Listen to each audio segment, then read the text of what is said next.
coming up.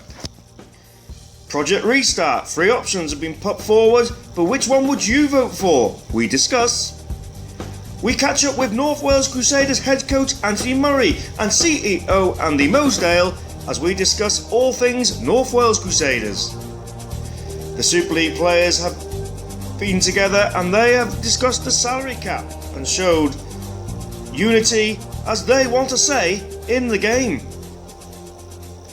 Plus we catch up with Wheelchair Rugby League and Andrew Rees-Higgins and Harry Jones.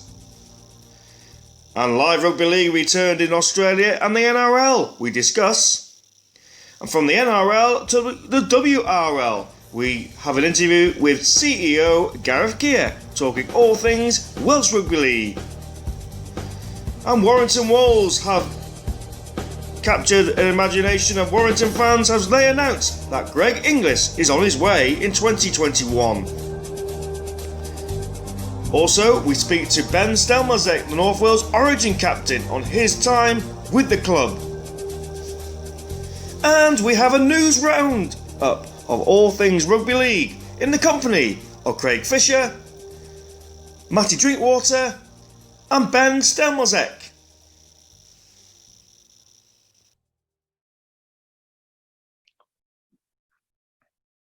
Hello and welcome to a virtual series of the Rugby League show. Of course, COVID-19 lets us do all things different, and I'm delighted that I'm joined by a panelist of Rugby League fans and Rugby League enthusiasts. Familiar faces maybe to you. Let's introduce Matty Drinkwater, the head coach of North Wales Origin, Craig Fisher, the assistant coach of North Wales Origin, and the captain of North Wales Origin. We have Ben Stelmazek. Good afternoon, guys. How are you? I'm good, thank you, Conrad. How are you? I'm all right, thank you very much. Right, plenty to talk about because a lot has been happening in the world of Rugby League, and one of the big questions is, when does Super League restart again? Well, 8 days ago, we were told of some sort of framework, and it says August is probably going to be the likely restart date, but there's been 3 models. I'll just go through Model 1. So Model 1 would see 9 rounds of matches between the 1st of October and the 15th of November, with one playoff semi-final and the grand final on the 28th of November. Under that plan, the Challenge Cup would restart with the 6th round in late August and the final on the 25th of October.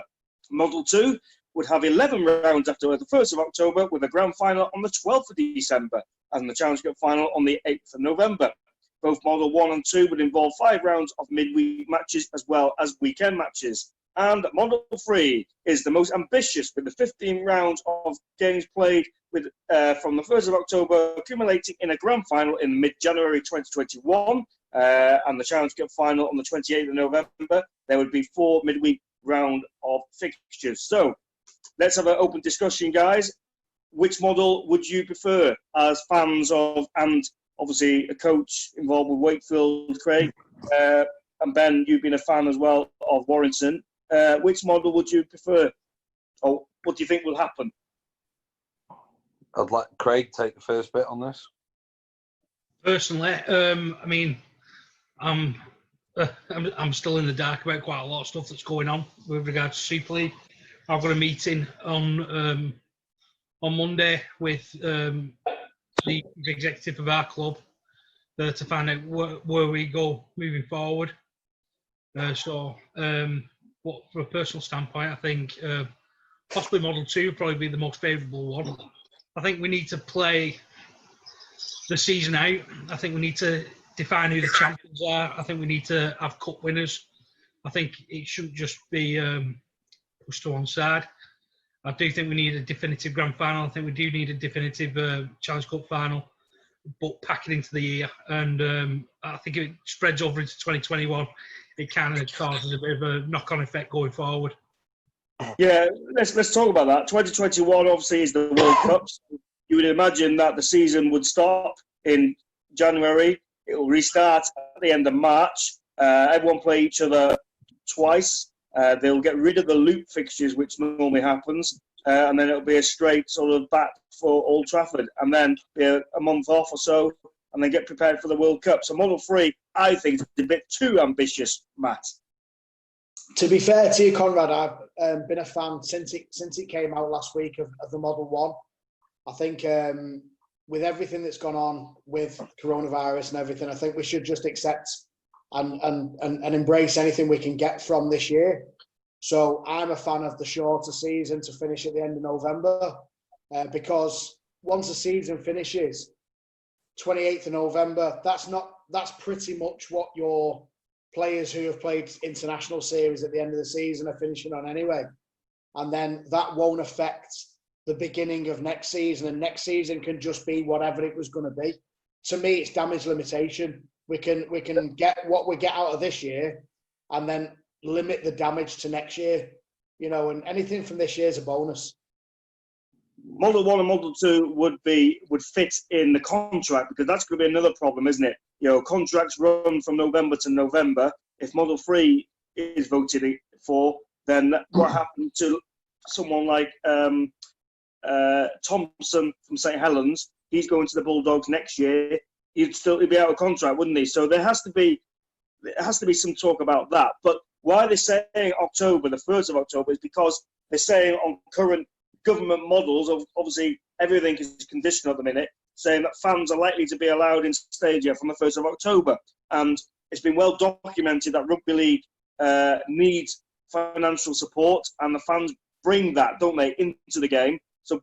So Ben, would you prefer the season to be completed behind closed doors, or would you like the fans to return to create a bit of financial stability for the clubs? Personally, myself, I think that obviously there's valid points from both Craig and Matt. I think Matt's got the idea behind restarting the season, accept what we've been given, dealt the cards that we've been given. Let's just move on from this season. But at the same time, we've got to try and get some sort of enthusiasm behind the fans, as well as getting people through the gates. So it's a happy medium. If we could go between the first option and the second option, that'd be absolutely fantastic. But as time stands now, I think probably they might end up going with the first option, just to try and get the idea behind, like you're saying, the contracts finishing in November. There's a massive confusion whether they could field a team that is worthy enough of the Super League at that time. Obviously, a lot of factors go into the start date. Obviously, Sky Sports, which is the main media broadcasting partner, they've suggested an August restart. That's probably because of the football. They've had a start date now. They said that the football season would finish by the end of July. So that would fit in the Sky Sports plans. I think they are the ones that bring the bread to the table, don't they, Matt? So they must have a say in this as well. Yeah, obviously. I mean, this is where it's all going to happen, isn't it? There's always going to be the financial implement in everything. So we have to go around that. Fans-wise, we can just go in whenever we can. You know what I mean? It's if you can't go in, you can't go in. If you can, I've heard they're going to do as a season ticket of Warrington. Matt, if you don't see another live game at the Halliwell Jones Stadium, would that bother you? And would you want your money back for season tickets? 100% no. Yes, it would bother me, and just as a fan point of view, of course I want to go and watch the games, but there's a bigger picture here. Do I want my money back? No. 100% no. And I'll tell you this now, I'll stick my neck out and I'll say that anyone who did want the money back is being selfish, because, and I know it's not the way you want to do it, but the fact of the matter is the amount of games you've not been to, the away games you've not been to, the home games you've not been to, the drinks you've not bought, the food you've not bought, you've saved more money in not going than what your season ticket will cost for next season anyway. So, and if you're going to turn around and say, no, I want my money back, if everybody did that, that could destroy your club. You know what I mean? Yeah. And as a fan, I'm not talking like as a rugby individual, I'm talking about as a fan, that I wouldn't want my club to be shortchanged due to something beyond their control. Just to read this out to create a bit of clarity as well, it is understood that Sky Sports want a restart by mid-August, but there's no pressure on the number of games played. Super League are currently in negotiations with Sky on how much of its current deal the broadcaster will pay. Given the disruption, the current deal ends at the completion of the 2021 domestic season. Restarting the season in August would allow clubs to get maximum benefit from the government's job retention scheme, with the current levels of furlough payments due to finish at the end of July. So at the end of the day, the decision will be driven on financial streams, won't it? Obviously, the Rugby Football League managed to secure a £60 million grant from the government, and the Rugby Football League saying that each club will have to apply for that, and it will be dished out on a case-by-case scenario. £60 million at the whole of it, Craig, sounds a lot of money, but that has to finance the whole of the game in the UK, exempt Toronto, Catalans, Toulouse, West Wales and North Wales. The lower league clubs will want a bit of that, won't they? Well, yeah, I mean, I'll be perfectly honest with you. This has just been, like I say, it's an unprecedented event. Well, this unprecedented event has caused teams, doesn't matter how big they are, you know, the biggest teams in Super League, the team I work for aren't deemed a huge team, and every single team is hemorrhaging money. So that needs to go and be shared out as fairly as possible. And even to like the smaller clubs within the Championship and League One, they still need a bit of money because they're going to be losing money hand over fist. But your chairman, Michael Carter at Wakefield, says he basically said last week that he is not going to apply for any money from the RFL because it's a loan and we can't afford to pay it back. How many of lower clubs who need money, have lost income, and they rely on their fans a hell of a lot, probably more than Super League, to be honest, to keep the club afloat? How many of those Super League, Championship clubs, League One clubs are going to think, well, what's the point? We have to pay it back. That's an interest as well. It's not an interest-free loan. Surely, does the Rugby Football League have a duty of care to keep the teams afloat? I think it does. I mean, I can't really speak for Michael. I've not really seen or spoken to Michael in about 4 weeks, so I really don't know what his stance on it is, so I can't really comment. But if he has said that, you know, I trust his judgment. He's a very intelligent man. He's a very shrewd businessman. He's an accountant by profession, so you know I totally trust his judgment in that scenario. And I can see why people and clubs are wary of accepting that financial backing, because obviously there's going to be it has to be paid back, and it has to be paid back with interest.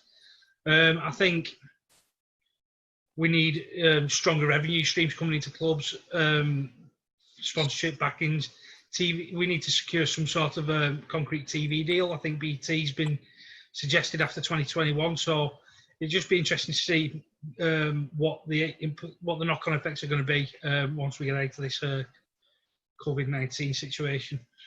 They say in the Challenge Cup, they're determined to put that on, obviously because it's another TV deal. The BBC want something for their money. But in an ideal world, wouldn't you scrap the Challenge Cup and just concentrate on the Super League? Because they're saying that midweek games would have to be played. So, you know, the debate's been raging on for many years, hasn't it? That player welfare is a big debate in Super League. That's why they got rid of the double Easter fixtures. Obviously, it wouldn't have happened anyway this year, but it was planned that one Easter fixture would be suffice. But now they're planning to play in Model 2, which are favourable, 5 rounds of midweek matches. Surely, many teams do not have depth in squad to put a competitive squad out, especially in the lower end of Super League. Does that damage the integrity of the game, Matt? Yes, I am. On a personal note, I don't believe the Challenge Cup's going to be played. I do realise, obviously, that BBC have got maybe not the clout of Sky because of the finances involved, but they have got their own finances and they want to see it played. I think personally that as a player welfare issue, that the Challenge Cup probably should have been put on hold for this year. And, you know, we could have just give it a miss and concentrate on finishing Super League. I think we're going to hit we're going to hit the conversation shortly about player welfare anyway, and I don't think the players would want to be playing midweek given the choice. And I think if it turns up, let's make a comparison to the League Cup in football. You know, is it going to come to a stage where the Super League clubs are going to start putting the reserves out in the Challenge Cup? Are they going to belittle the competition anyway? You know, until maybe it might not matter to the Super League clubs, but you've got the Championship clubs who do rely on a good cup run, and there's couple of League One clubs left in it who want a juicy Super League tie, to put some money in the coffers. We've got to think of them. Surely that's the Challenge Cup more beneficial for them, perhaps. But can they get that? Can they get that juicy tie if it's going to be played behind closed doors? You know, that's a good point. They're going to get that little bit of probably TV revenue, but as far as spectator-wise, the gate money is where they stand, though, isn't it? Gate money yeah. for a lot of the Championship sides is where a lot of the money's earned, and a lot of players will survive on that. Well, teams will survive on that gate money, which is where it stands. Well, interesting debate then. So let's go around the room then. So, what option would you have, Matt? Which option would you favour? 100%, never swayed from it. As soon as I saw the three options last week, option 1, 22 rounds to finish on the 28th of November. Craig? I've been quite vocal in saying that option 2 would probably be the better one. I think me personally, working for a Super League club, we need a cup run, and we need the potential Wembley Cup final to happen for us. So Model 2 will finish on the 12th of December.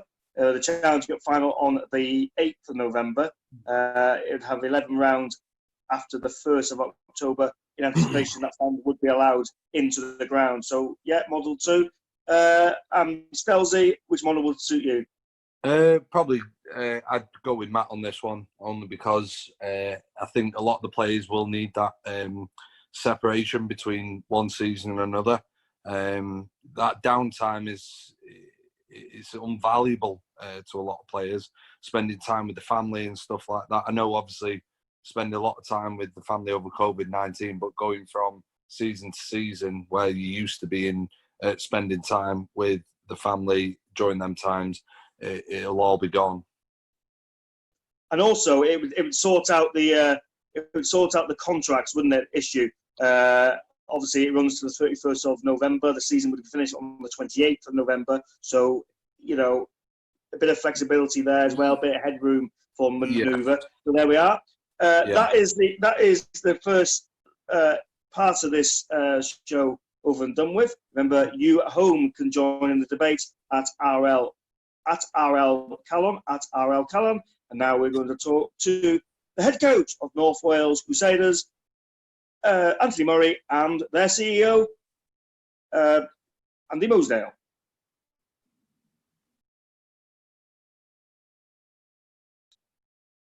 Yes, I am very delighted. I'm joined by the North Wales Crusaders head coach, Anthony Murray. Good afternoon, Muzz. How are you doing?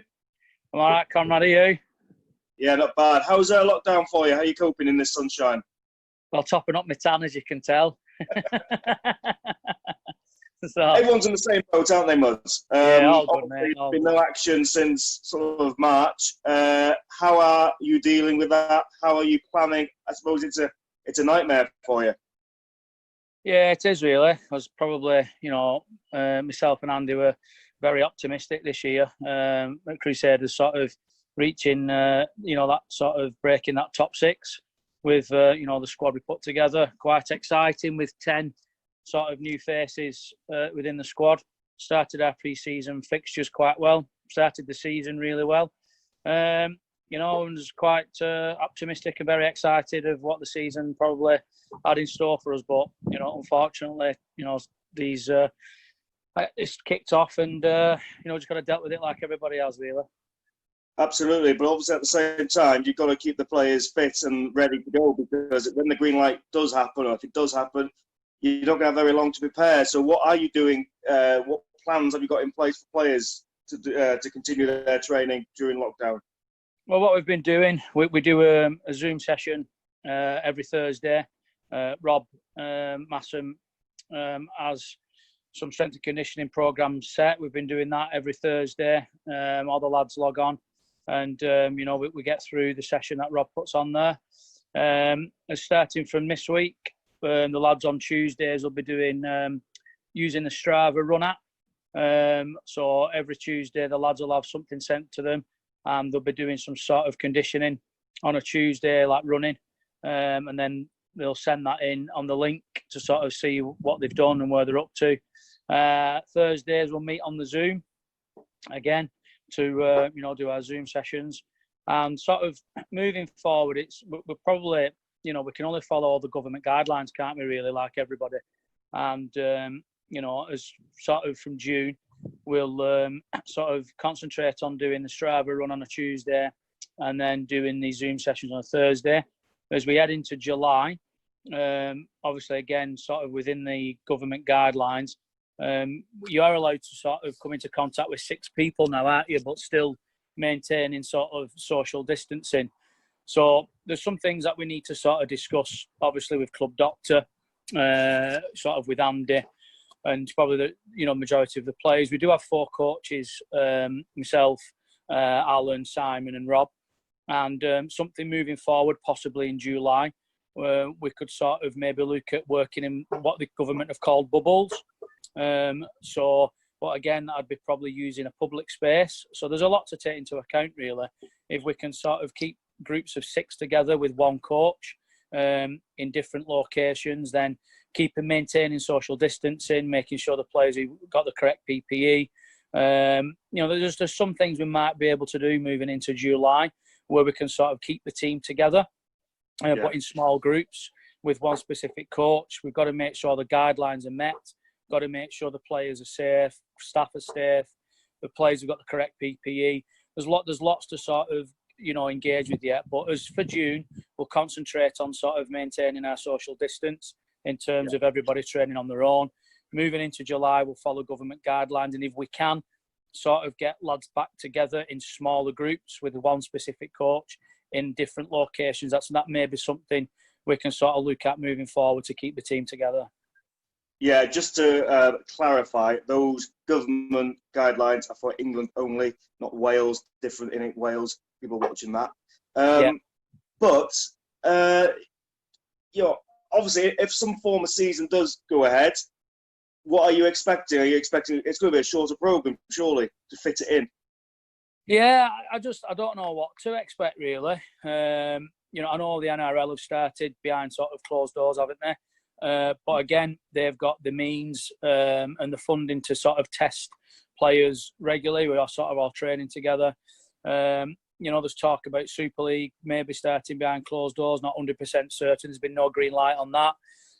So I just don't know what to expect, really. If we do sort of commence, and if some season does sort of happen, I'm surely thinking it'll be a really short one. My own sort of thoughts on that might be where you just play each other once. And then some sort of see where the standings are then, and some sort of playoff format. But again, everything's sort of, what the government suggests, what the RFL think is right to do. Because at the end of the day, it's all about player welfare.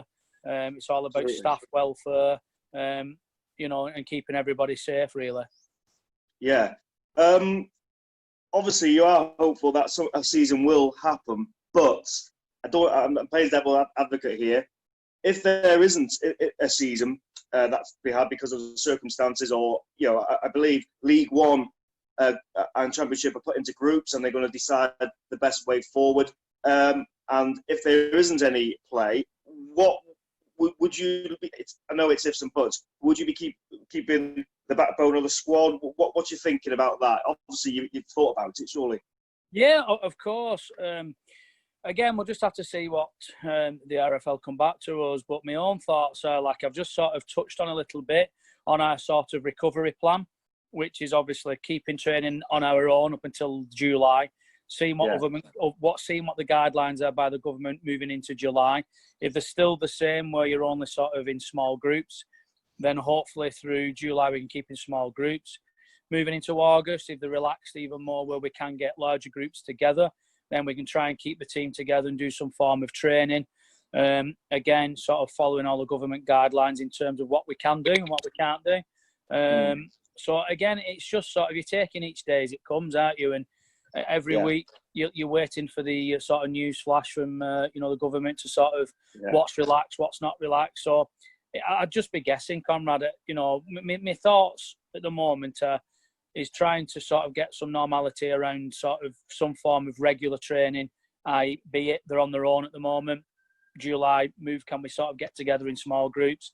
And they're just the small steps we can take, really, and hopefully trying to keep majority of the squad together.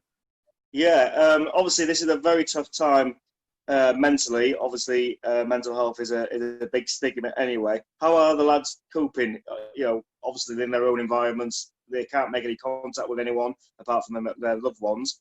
In some cases, they can't even do that. How are they coping generally? Yeah, well, like I said, we've done that Zoom session, once a week. And to be fair to the lads, they all look in good shape. They all look like they've been looking after themselves, on their own at home. It is good to get together. We're on that Zoom chat. We do a bit of training, then we have a little bit of banter. Right. But yeah, the spirits, seem to be really good. And I think the focus for everybody has just been keeping safe and family members okay. A lot of lads have been furloughed from work. And I think a lot of it really now is just for the lads to try and get back to some normality in terms of work, seeing family members, and then hopefully some sort of sporting activities, or hopefully in some shape or form can sort of start taking place where we can sort of get back together in small groups. Sure. I've got to ask this question. I probably know what the answer is going to be, but I'm just going to cover it anyway. Time Nichow, of course, he was, I'd say, North Wales Crusaders sort of blue sort of ribbon signing, so to speak. Should there be no play this year, would you be hoping for him to stay with North Wales next year? Yeah, of course. I think that sets our intentions out clearly to everybody, when going out there, and full credit to Andy, who sort of, sorted it out for time to come over. We set our intentions out by bringing a marquee signing in to sort of, push ourselves to that top six. So, and we're hoping he'll stay with us. He's over in York at the moment. He's regularly joined the Zoom classes. I've kept in contact with him. Andy's kept in contact with him. He seems in really good spirits. He seems keen to stay, in this country, and seems keen to, get some rugby under his belt when possible. We're hoping, we're quite positive at the moment that it'll be with us at North Wales Crusaders. Fingers crossed. Well, that is positive, and a bit of hope for the fans there, isn't it? I think. Away from rugby, Muzz, what have you learned about yourself in this lockdown? Have you learned anything new? Have you found a new skill or what? Yeah, DIY. Painting. Well, there you go. You built a glass house, have you? Plants. Barbecue. Well, there's plenty of that. In Wales, I don't think we're allowed to do that until tomorrow. But yes, it's serious though. It is important to have social contact with people, isn't it? We are social beings, and when people are in lockdown like they are, some people for 10 weeks, it is difficult, isn't it? Yeah, I totally agree with you, Conrad. Jokes aside, it's been really, for myself as well. I am a social butterfly, as you know, and and a lot of the lads are heavily involved with rugby, and a lot of that is because of the social aspects of what rugby brings. And obviously seeing the Crusader fans, once a week, everybody works hard all week, and the outlet for you in your life is something you enjoy doing, which is a passion, is rugby, isn't it? And and seeing, as much as we hold lads accountable for performances, I love seeing them as well. The lads are a great set of lads, and contact with all the board members, fans, other coaching staff, doctors, everybody that you come into contact with in rugby league at Crusaders. It's I've missed them dearly, and I'm really looking forward to get back together with them. And it is difficult, and and it is difficult for other people that are totally isolated. So I think as much as we have been isolated, we are quite fortunate that we have the means of Zoom, and we have the means of modern technology these days to sort of keep in touch with each other. And I think we've just got to be thankful for that at the moment. And everybody is healthy, and hopefully not too many people that we know have been in contact with COVID-19 and and had an upsetting time over that. So I'm thankful for that as well, and I hope that continues. Yeah, one thing I've learned is Zoom. Who heard of Zoom before lockdown? I certainly hadn't. I don't have a clue what it was. No. Is there anything you want to say to the North Wales Crusaders fans? You touched on it there, but anything directly to them? Just want them to, obviously, like, you know, one, I hope they've all been safe, and two, I hope everybody's well in themselves, and you know, and they're just looking forward to getting our season underway, be it, you know, some shape or form league, whatever we do. And if that doesn't commence, then let's look forward to getting back together when we can. And I've no doubt, you know, when we are able to get back together, and if we do only start playing maybe next year, then I'm sure we'll be doing things across, you know, when we can, in terms of getting across out into Wrexham and meeting up with people and that when we can. So we just got to all stay together, and it's a big family into the Crusaders, and we've always stuck together, and that's what we've got to do through these hard times. And hopefully when we get back together, we'll really enjoy the rugby again, and we'll carry on, you know, the success that we've had in the short term. So fingers crossed. Absolutely, Muzz, and well said. And just for those who are wondering where Andy Mosedale is, it was advertised that he would join us this afternoon. He is unavailable, but he said he will be giving an interview to us next week. So that's clarification on that. And he basically says what you say, Muzz. Wishes all the fans all the very best. Hope you keep well and safe, and we'll look forward to seeing you in not the too distant future. So that's a little statement there from Andy Mosedale, the CEO of North Wales Crusaders. Muzz, thanks for coming on and taking time out on your Sunday afternoon, enjoying the sunshine. I'm sure you'll get back to that now, and see you very soon. Keep safe, my friend. Yeah, you will do. Always nice to speak to you, Conrad. Look after yourself, mate. All the best, mate. Cheers. Take care, buddy. Bye. Bye. Bye.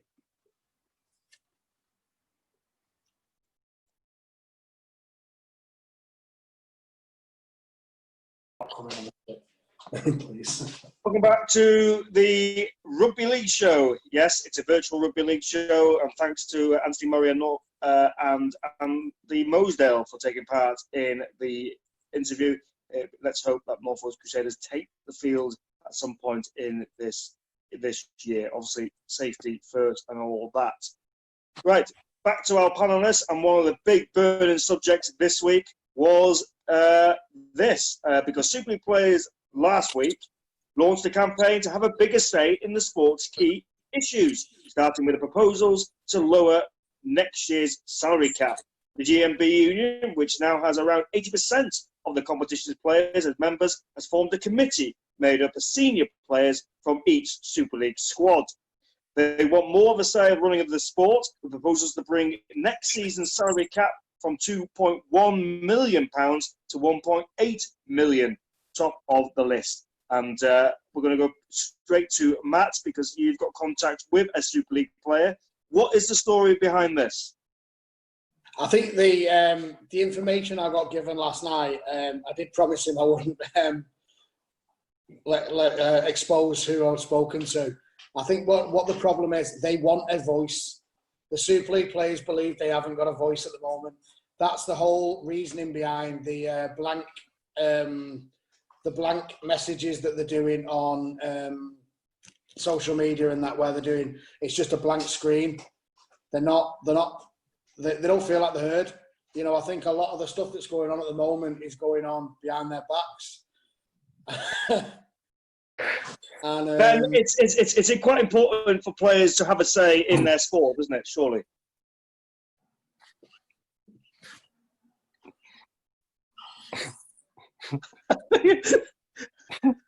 I think we've got technical issues. I think Ben can hear me now. Ben, we're talking about the GMB and the players not having a say, hence why they launched the campaign.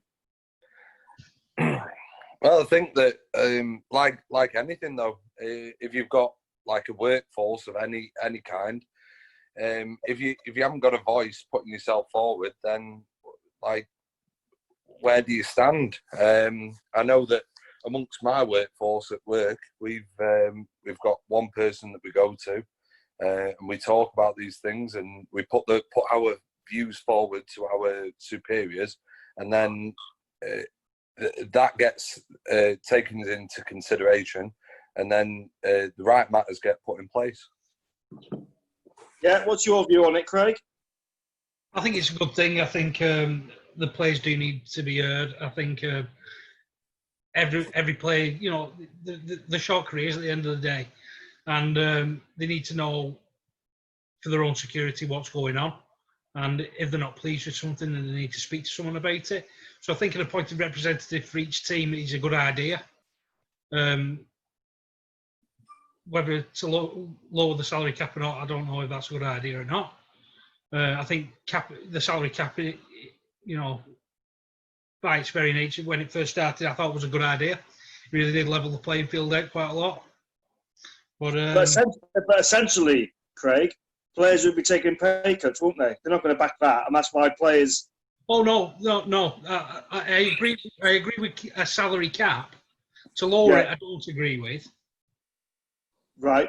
Because that makes absolutely no sense. But to have a salary cap in place was a good idea, is what I'm saying. Okay. Obviously, the marquee signings do still remain in place. Of course, we'll talk about the signing of Greg English before later on in the show. But great, that still remains, because it gives an opportunity for players from the NRL to sample a bit of Super League, and of course, it gives the opportunity for fans to see some global rugby league stars.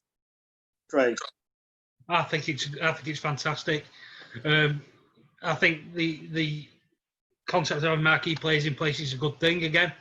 And I'm not a Warrington fan by any stretch of the imagination, but I am a rugby league fan.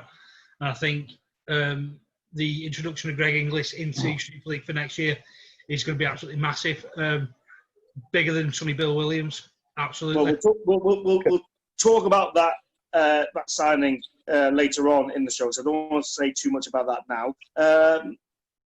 So just to confirm as well, Super League clubs have voted to retain the existing salary cap relegations. The 12 teams run a cap of £2.1 million per team, covering all payments, but for 8 key dispensations. The clubs and the Rugby Football League have held discussions regarding the reduction of the cap to its 2017 level. Super League Executive Chairman Robert Elstone described the vote as another example of the unity shown by our players. He added, while we will continue to apply these existing levels of scrutiny to all costs, today's decision underlines our commitment to ensure Super League remains strong and competitive, and also shows confidence in our ability to manage the competition through these uncertain times. So that is the statement for him. What's your view on that statement, Matt? Yeah, well, it's all well and good, and they say the right things. We just need to try and continue on the same wavelength as we were going. I think another thing that the players were bothered about was not having a voice on where the season goes. I think the continuation of the season itself is being talked about by people who are never going to play. You know, it's it just needs to be kept as simple and in line with what's going on now. You can't be taking players' wages off, and they're not footballers. They're not on life-changing money. Yes, some of them are. Some of them are on. The marquee players are on life-changing money. Others aren't, and you've got to keep that stability going for them. Okay, that's the conversation on the salary cap. Of course, as far as I'm aware, the Championship and League One salary caps are kept intact, and I don't think any decision has been made to change that.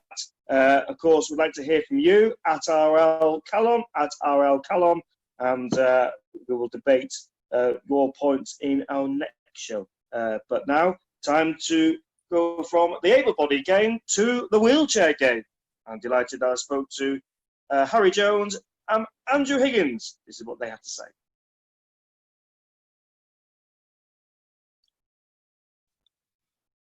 Hello and welcome to Lockdown Interviews, and today it's the turn of the wheelchair players, and I'm joined by Andrew Higgins from the Hereford Harriers and North Wales Crusaders, Harry Jones, and of course they both play for Wales at international level. So good evening folks, how are you? Hi Conrad, yeah, I'm good, thanks. Yourself? Yeah, not bad, thank you. Good. Right, let's talk about wheelchair rugby.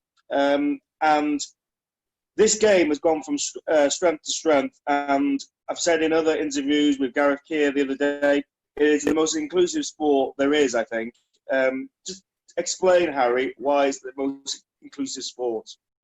Because it doesn't exclude anyone whatsoever. It allows able-bodied to play alongside disabled-bodied, and as well as doesn't exclude gender and age.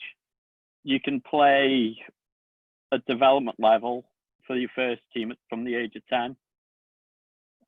When our thirds played Ebervale a few weeks ago, they debuted a 10-year-old against some of our lads and lasses that have been playing for years. It doesn't discriminate from disability. So as Andy is able-bodied and I'm disabled myself, and it's just lets everyone play. We've got a history of multiple females playing for Wales, as well as multiple clubs now. It's to the point where even down in Australia, Penrith Panthers have a women's team. Yeah, it's a sport that your mum, you can play with your dad can play with you, your sister can play with you. You know, it's all sort of combinations. But you also mentioned that able-bodied players can play, and Andrew Rees-Higgins, you are an able-bodied player because you play for the North Wales Origin and North Wales Crusaders rugby team, the reserves, that is. So what got you into wheelchair rugby? So, how you smiling? So, yeah, it's Harry, really. So, me and Harry's been mates for a fair few years now. And probably about 2014, it was when Harry found out he had epilepsy. And he had a shoulder injury as well, which stopped him playing a running game. We played for the running game together for Wrexham Bradley Raiders. And that stopped him playing. So him and his dad, Steve, who's the coach for Wales, they started playing for the North Wales Crusaders wheelchair team.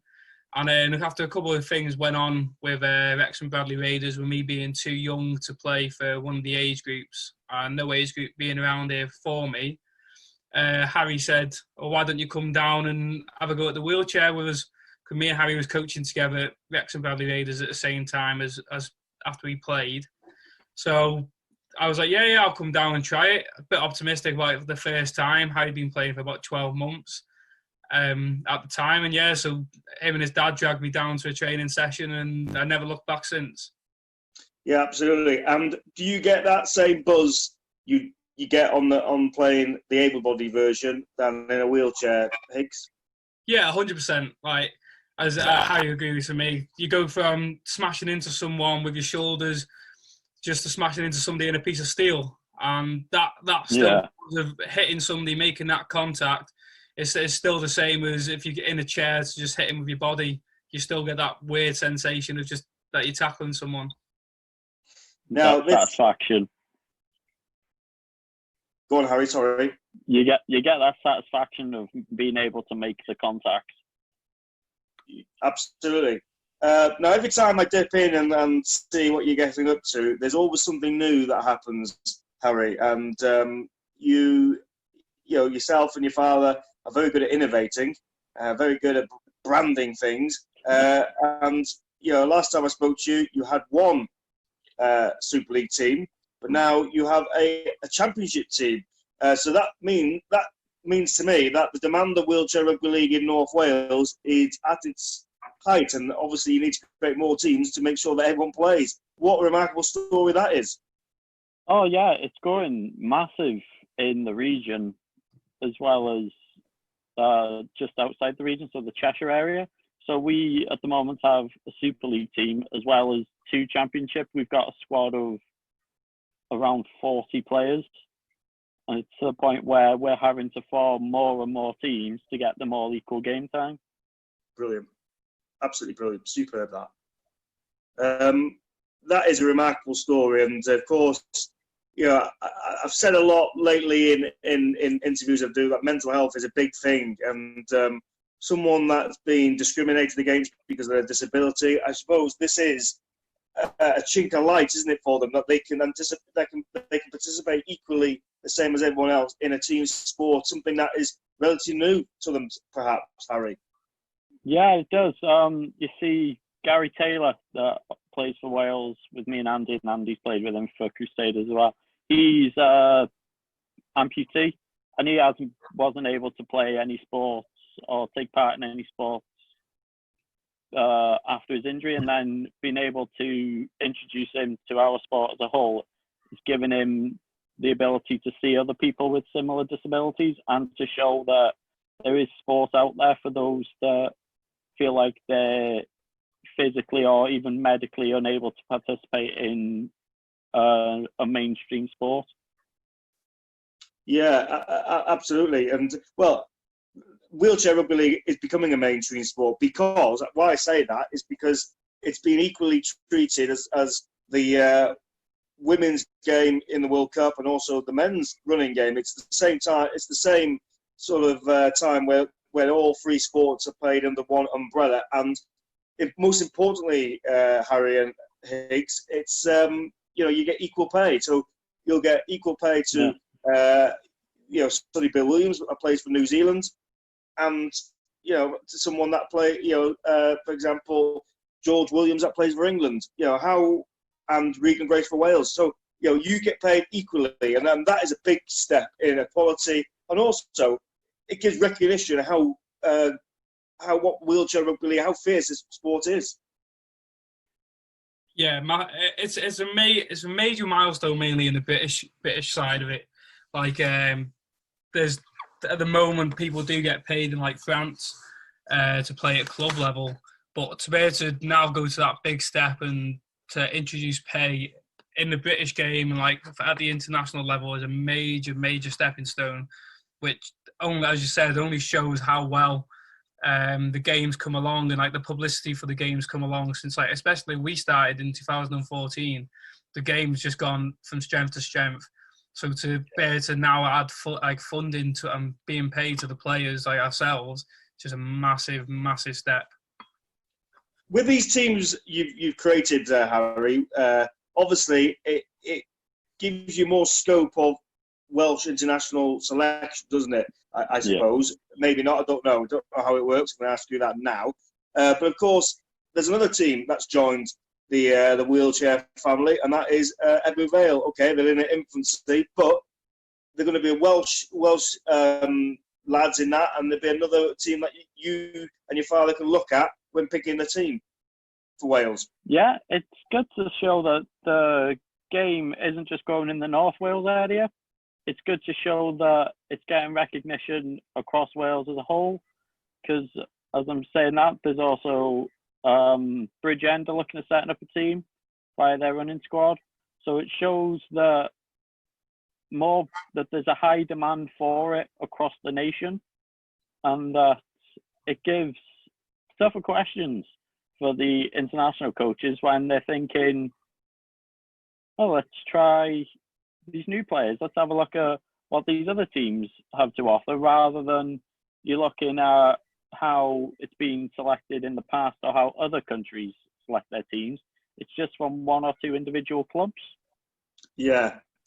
Now, I want to talk about the World Cup, because that is, to play in a World Cup to represent your country is a pivotal in anyone's career.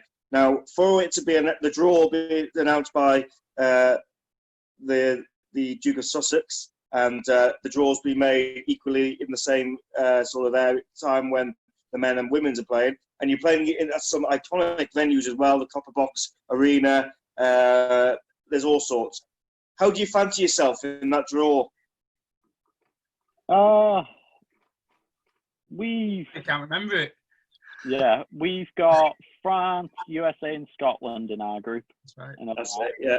And we're playing from the Sheffield Institute of Sport, I think it's called, which is where all the wheelchair basketball is based, which I think that's a good thing, because it shows that wheelchair rugby leagues moving into these other big sport associated venues.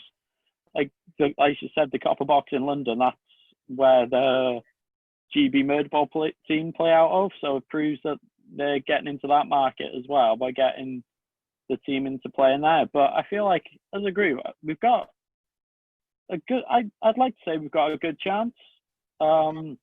Scotland, we've played most out of everyone, but they've recently got new coaches on board, so they should bring a tough competition for us. France, as we've known from the last World Cup and European Championships, they bring a very tough game to you, and a very aggressive game. And then you've got USA, who are just uncharted territory, really. They're bringing in a lot of basketball and lacrosse players into this new sport, and it shows that it's growing over there. But it's seeing how well they can gel. But hopefully, we can progress through the group. And it's good to see new nations like Norway as well, who are in England's group, joining in. Yeah, it's a fantastic time to be involved in the sport of rugby league generally, but more so wheelchair, because it is growing. Without a shadow of a doubt, it's growing. It's more accessible now. It's being covered more by media, and a lot more people are talking about it. And I suppose that is something that you've learned about this sport when you set out in, is it 2014, Higgs? Yeah. I was like what we were saying then, like to do with selections and stuff. Like when we first started off in 2014, me and Harry were lucky enough to play for Wales in the Four Nations, and we took 7 players to a competition, and them 7 players was all what turned up to the trials. Last year we had the trials for the Wales selection for the Tri Nations, and how did we have, like 14, 15 people? Yeah, I think there was 16 of us there. Yeah, 16 of us in the selections and stuff like that. So as you're saying, it's getting massively, it's getting so much bigger, and the word's getting out. So that's, is it? Oh, I can just keep reiterating. It's a massive, massive positive that obviously something's happening, which is good, and the right things are going in place because you're getting the high numbers taking part. Yeah, it's a fantastic story. Now, I just want to talk to you, Harry, about the Peacock Cup. And obviously, this is in memory of your cousin, is that right? My nephew. Of your nephew, sorry. Of your nephew. Very sad story, but you've something negative you've put into a positive because you're raising money for Hope House. It's been its 3rd year this year. Tell us a bit more about it. Well, this year we've gone bigger in the sense of there's more going on. We've got bigger games. This year we've got North Wales as hosts and current holders. Teams from Gravesend coming up, Dundee are coming down, and then we've got the local derby of Warrington. Currently, we are discussing with the RFL if we're to add another team or not. But we've also got international reps from all the home nations coming to have a look at players, as well as a member of the Netherlands governing body coming as they're looking at potentially setting up the sport over there. It's become a prestigious event, this, isn't it, Harry? And something that when you were setting this out, you think to get it on would be an achievement. But for it to be recognised officially by the Rugby Football League and for it to be used by other reps as a bit of a, let's watch who we can get out of this, that must please you. Yeah, it's massively pleasing. It started off as just a one-off event, and then the RFL approved. Oh. So if we take it up till after the next World Cup. Yeah, we lost you there slightly, Harry. So just repeat what you just said there. Oh, it's just when it started out in 2018, it was just meant to be a one and done, like a one-off. But then the RFL approached us to host it again last year, and then coming from there, they've added us to the calendar until I think after the 2025 World Cup. Sure, it's a fantastic tribute to your nephew, and it's great that it's a regular fixture along with the Celtic Cup, which unfortunately had to cancel this year because of the coronavirus. But are there plans for it to return next year, Harry? There's still plans for it to return this year. Oh, okay. Sorry. They're looking at later on in the year, possibly November time. Okay. You are breaking up slightly, Harry, so I'll have to speed this up. For Andrew, though, the future for wheelchair rugby league, as discussed briefly, is bright, isn't it? And how would you want to see it go? What would you want to be doing after you stop playing? Would you get involved in the coaching side of things? Yeah, 100% want to look at coaching. Like, I've gone down the job route now anyway into coaching. Like, my full-time job's a football coach, and I coach younger kids as well in rugby. So I'm already in the coaching side of it. So there's a potential after next year's World Cup, things will be changing on my side. So I'll 100% be looking at going into the coaching, trying to help out with the coaching in the future years. Yeah, it's fantastic. And what about you, Harry? Will you be looking down the same avenue in doing the coaching, or will you still playing? Yeah, I'm already a qualified coach, but I'm currently on the fence. I'm going to continue on with the playing, but North Wales are beginning to go into schools with it, so I'm hoping to move into more that side, try and build up the younger players to potentially make future teams. That is fantastic, and I'm glad that you're going into the schools, because I think that it needs to be a bigger presence going into the schools. I know I get involved with the schools with doing the able-bodied and getting the primary school kids in. I know how important that is, and if you can do that, that would be fabulous. And again, it's all about participation in numbers, isn't it? And a stronger community game would only benefit the national team, and that surely is the way to go. Well, thanks very much for spending time out of this sunny, hot day, and Harry, all the very best with it. I'm sure I'll catch up with you soon. Higgs, good luck with the World Cup and everything, and thank you. Thank you very much. Yeah, thank you very much, comrade.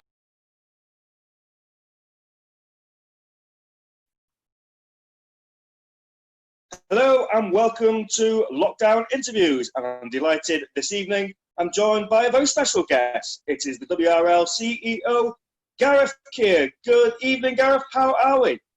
I'm very well, thank you, and thank you for inviting me onto the show. And how are you dealing with lockdown? I think probably the same as everybody else. I think that we understand, I think, that the need for it to a degree, and obviously we want to make sure that everyone stays safe and avoids the virus. But I think that we're looking forward to getting back out and trying to get back to some normality. Now, I'm going to start from the very beginning, Gareth, because a lot of people might just know you through association to your son, Elliot Keir, who is, of course, a professional Super League player and also the men's Welsh captain. So what is your knowledge of rugby in either code? I'm sure you have some. Yeah, so listen, I think that a big part of my life was rugby union. I played a fair bit of rugby union, first class rugby union, played for Pontypool and a number of other sides. And then, then I went into coaching. So I did a fair bit of coaching. I coached with the Blues Academy in Cardiff. I coached the women's national team in rugby union. Took them to a World Cup in Spain in 2000. So, there was a time when my pathway was going to be that I was going to be a full-time professional rugby union coach. But I think Elliot, 12 years ago, actually in the team that I was coaching, when I was with the Blues under 16s, he didn't get selected. I didn't sit on selection. He didn't get selected, which was a bit of a slap in the face for me. But hey-ho, every cloud is a silver lining. And the reason he didn't get picked because they said he wasn't big enough. And so he went and tried rugby league. And then, he took off. He came through the pathway and played rugby league. So I became a gamekeeper turned poacher, if you want. And, then I started supporting him. And at the time, Alec James, that used to play for Celtic Crusaders, played for Wales, Welsh International. He was actually coaching Wales under 16s rugby league, and he asked me if I'd get involved with him in rugby league, which was, in fact, my first experience again in coaching in rugby league. So I did that, and I worked with him as assisting him and as team manager. And we played England, and we narrowly lost. And before that, I did have a bit. I went training a couple of times with Keighley Cougars, which was quite amusing, really, because when I turned up, they looked at me and they said, "Well, you're a prop, obviously," and I said, "No, I'm not a prop. I'm a winger." But there you go. So yeah, so I changed when Elliot changed codes. So fast forward then, Gareth. There's a pedigree of rugby coursing through your veins, and then you get told or asked or offered the WRL CEO position. How did that come about? Well, as I said, so when Elliot sort of made the change, and he's been playing for Wales now since 2009. So I was kind of always around and supporting what he was doing, and then because I wear as a business hat, I've always been a sales and marketing director for a number of corporate companies, and therefore I was able to help out wherever possible with sponsorship and that sort of thing. And I got involved with the Rugby League World Cup in 2013 and was able to sort of work on some different stakeholders to be part of that campaign as sponsors. And so I've always been around helping out Wales Rugby League. And to be fair, they've asked me previously if I'd go onto the board, and I thought possibly that was a conflict of interest. But when Elliot became captain, I spoke to John Keir and others, and I said, look, do you think it is a conflict of interest? And they all said, of course it's not. Performance and governance and running the business is different. So I was at that point when I'd applied to go onto the board. And then we lost our CEO, Chris Thayer, in the November, a year ago November. And then at short notice, we lost our general manager. And there was nobody to do it because of the nature of the work I do, which tends to be kind of contract work. I was between contracts. And so I said, look, if you want me to help out, I will.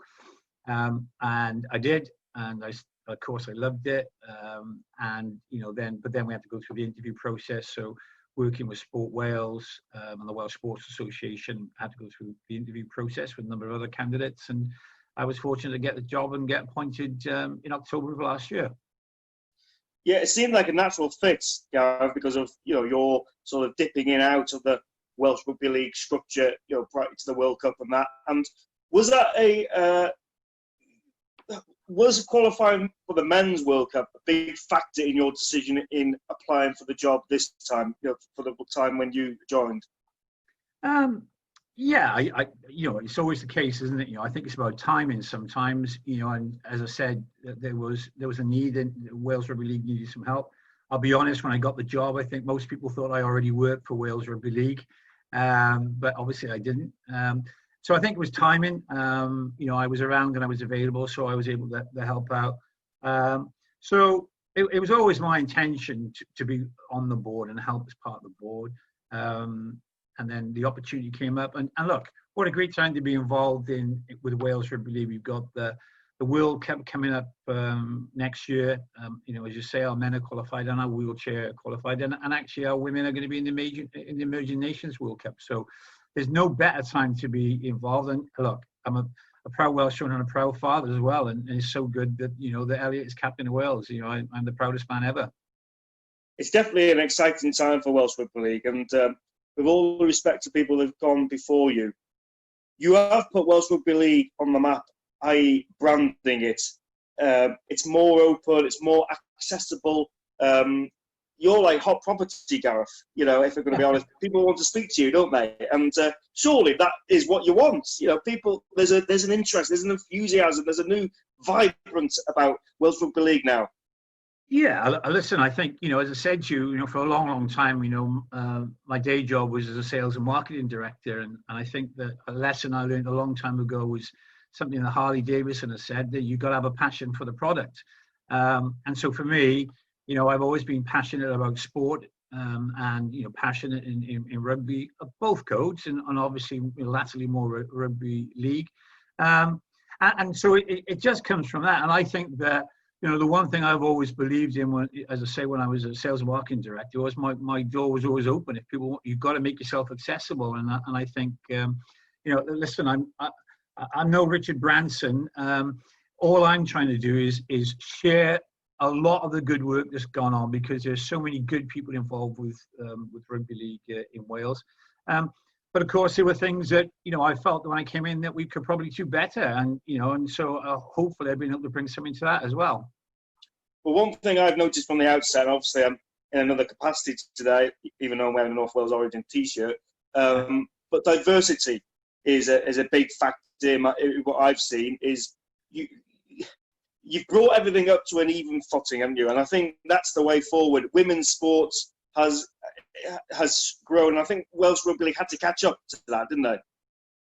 Yeah, I think that for me, when I came in, as I said, I'm an advocate of women's sport. I'm a huge advocate of women's sport, and you know, and I was fortunate enough to be, you know, coach of the women's national team in rugby union.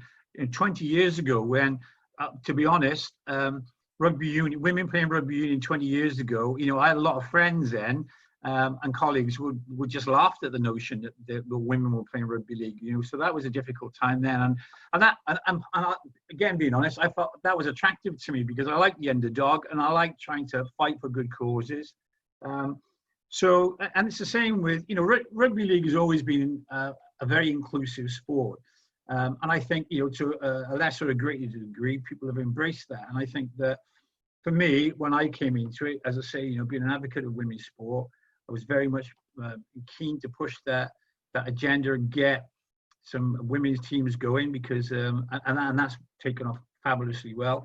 But also, you know, it's the same thing. You know, if you make yourself as a product, as a service, as a sport more accessible to more people, then more people are going to be engaged with it. And, you know, look, let's be honest about it. There's a lot of people out there probably at some time or other thought, nah, rugby league, I can't get involved in that. Well, yeah, you can. It doesn't matter who you are, where you come from, what your background is. It doesn't matter. Get involved. And so I think that's the key thing, is that, you know, the door is open to everybody. And you know, and I'm glad to say that, you know, the people are prepared to walk through that door and get involved. One of the big successes of 2019 for Welsh Rugby League is setting up a women's league. And I think you did it in super fast time, because not only did you get a team organised, you played England, the arch enemies. You know, it always catches eyes, doesn't it, when there's a fixture which involves England. But you not only played them to make the numbers, you turned them over and beat them, and that was history in the making. You must have been very proud of that achievement. Yeah, I think. Listen, a lot of people were involved in that, and I think that, you know, when we looked at it and I thought, how are we going to do this? And you know, we looked at, so it started when I got involved with Wales Rugby League. You know, really, the season was halfway through and coming to an end. Yeah. So, you know, we had limited time, but I still felt it was the right thing to do. And actually, you know, with a lot of sports, you try and build it from the bottom up. But with the women's team, we decided to do it from the top down, and announced that we were going to do a development day for Wales Rugby League, for a women's international team. And that was brilliant. We had so many girls and women turn up. And I think then, you know, the enthusiasm of people like James Allen that run the Outlaws, and Torvine Tigers, and Louise Morgan at Cardiff Blue Dragons, was brilliant. And Steve Smith as well, down at Bridgend. You know, so there was so many good people that would want to get involved. And obviously we had to find ourselves a head coach. And so I interviewed quite a few people. And then we came up with Craig Taylor, who's a guy who's, you know, based in Yorkshire, but, you know, female rugby league has been a big part of his life. He's a hub officer for the RFL, so he really understands the challenges with it. And yeah, you're right. We got it going, and the staff and the girls were absolutely brilliant. We played GB Teachers in our first game, and you know, we were beating them at half time, and then they showed us a couple of lessons about how the game is played in the second half, and that's what we would expect. But I think when we went to play England, and bearing in mind, for most of the girls, that was probably only their third or fourth game ever of rugby league. We showed so much commitment in defence, but also a lot of shape in attack as well. You know, Raf Taylor, our captain on the day, who was our first dual code international, was outstanding, as they all were. And we turned them over, and I think they were. So I can tell you now that everybody from the RFL was there, and they were surprised. But but they were equally happy about it because, you know, a strong Wales team in whatever men's or women's means that you have stronger England teams as well. So it's another team they can play against. So yeah, it was great for everybody, and we had a lot of support from the RFL as well. But it was a great event. It's something that we're all really proud of. But that, you know, has created a legacy because, as you said at the top of this interview, is, you know, you've entered the Welsh team into an emergency women's World Cup. It is the first ever time the Welsh Rugby League has been involved in a World Cup, and that gives you know, emerging players a stepping stone, a bit of hope to, you know, that's your goal, that's what I want to strive to, and and you've done that by setting up a league down in the South Wales, haven't you? Yeah. So as I mentioned, then, you know, we've got a 4-team league. So Cardiff, Torfaen, which are based in Pontypool, Rhondda, which are based just outside of Pontypridd, and Bridgend. And the idea was that we'd have double headers on Saturday, men and women playing back to back, make it a family fun day so everybody gets involved. And again, you know, the clubs have worked so hard to promote that.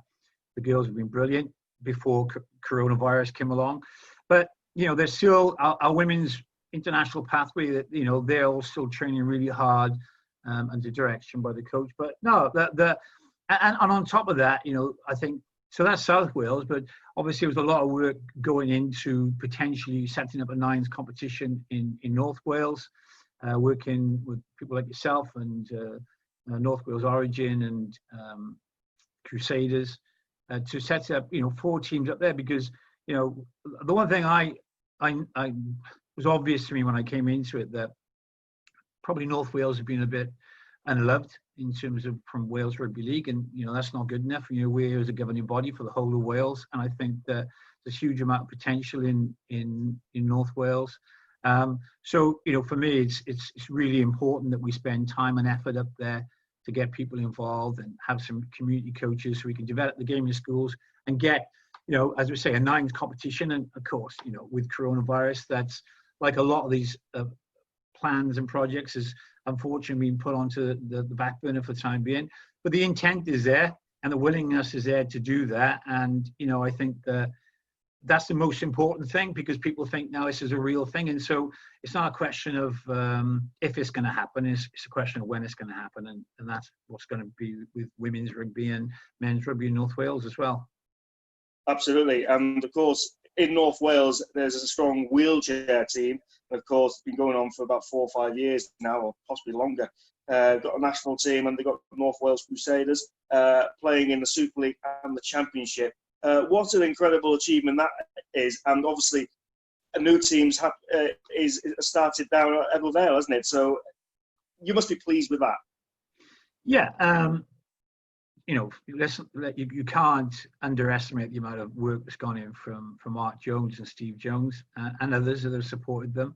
You know, and look, Steve won Coach of the Year, the Wheelchair Awards in November, and Mark won Team Manager of the Year. So that's been recognised as well by the RFL. They put a tremendous effort, both at club level and internationally.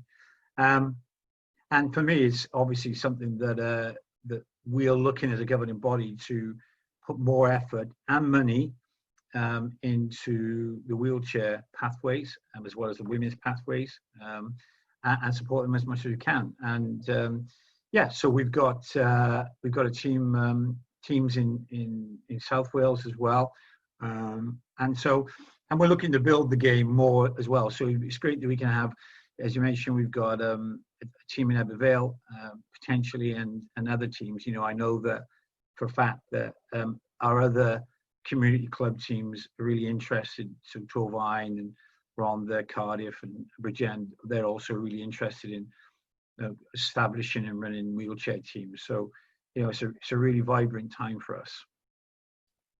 But it's inclusive. The word inclusiveness is a big word in any sport, and wheelchair sports, rugby league, you know, participate because you don't have to be completely disabled to play it. It's mixed, isn't it? And genders as well, and that is fantastic. Yeah, it's the most inclusive sport of all, because, you know, fathers and sons can play together, mothers and daughters. You know, you can play with your uncle, you can play with your auntie. regardless of your ability, regardless of your age. So that, it is the most inclusive of all sports. And, and this, I'll be honest, it's quite ferocious when you go to watch it be played, but it's a great game. And it's an important part of, making sure that our sport is accessible to everybody. And so, looking forward to that and looking forward to the World Cup as well. And of course, you mentioned the World Cup. It's the first time ever where a women's wheelchair and men's is all being played in one sort of time, one event, getting paid the same as well. Big strides, that, isn't it, for quality?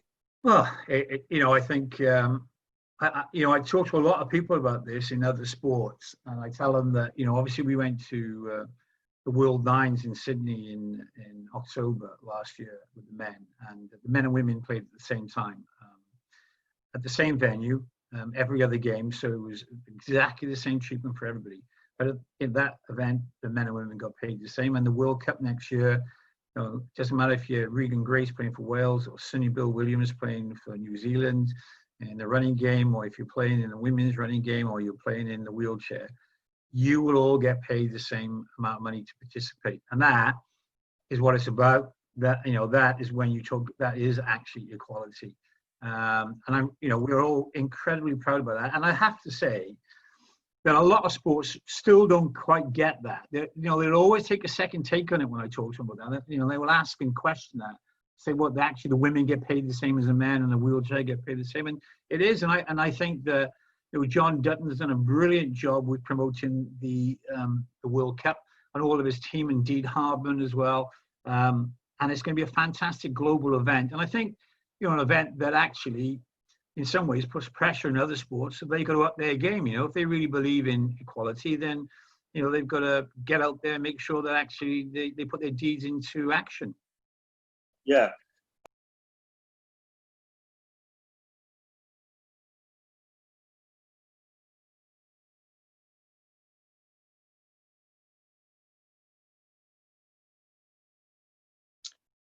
And you can watch the second part of that Gareth Keir interview on next week's show. And a couple of things to mention as well. If you have not already purchased one of these fabulous magazines, well, why not? Because you'll be doing a fantastic thing, and will be raising funds for two charities. The first one is the Danny Jones Defibrillator Fund and Scott Angels, a booklet that tells you all about 100 months of rugby league in Wales. It's been created by Ian Golden and so many contributors. It's a fabulous read, and we just need to sell a few more copies to raise a bit more funds. I think £1,000 has been donated, or the first £1,000 has been donated to the charity, so it's fantastic going. And of course, we will be interviewing Ian Golden all about this. And hopefully we can raise some more money for it. And of course, if you want to do your bit, you can go on to walesrugbyleague.co.uk to find out more. And of course, you can buy the NHS t-shirt. I showed you a graphic there. Please go onto the website. £34 they will cost. £7.50 of each shirt sold will go to our fantastic NHS. Obviously, it's our way to say thank you.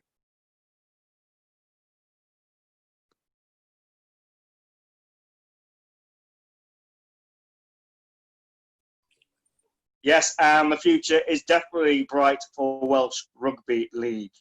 Now, moving on, there's been some big news in the world of Super League. Not one which will put a smile on Matt Drinkwater's face, but the legendary GI will join the Warrington Wolves on a one-year deal from next year. The 33-year-old 2013 World Cup winner retired from the game in April 2019. Greg Inglis played 29 tests for Australia and won 10 State of Origin series with Queensland and the 2014 NRL title with South Sydney Rabbitohs.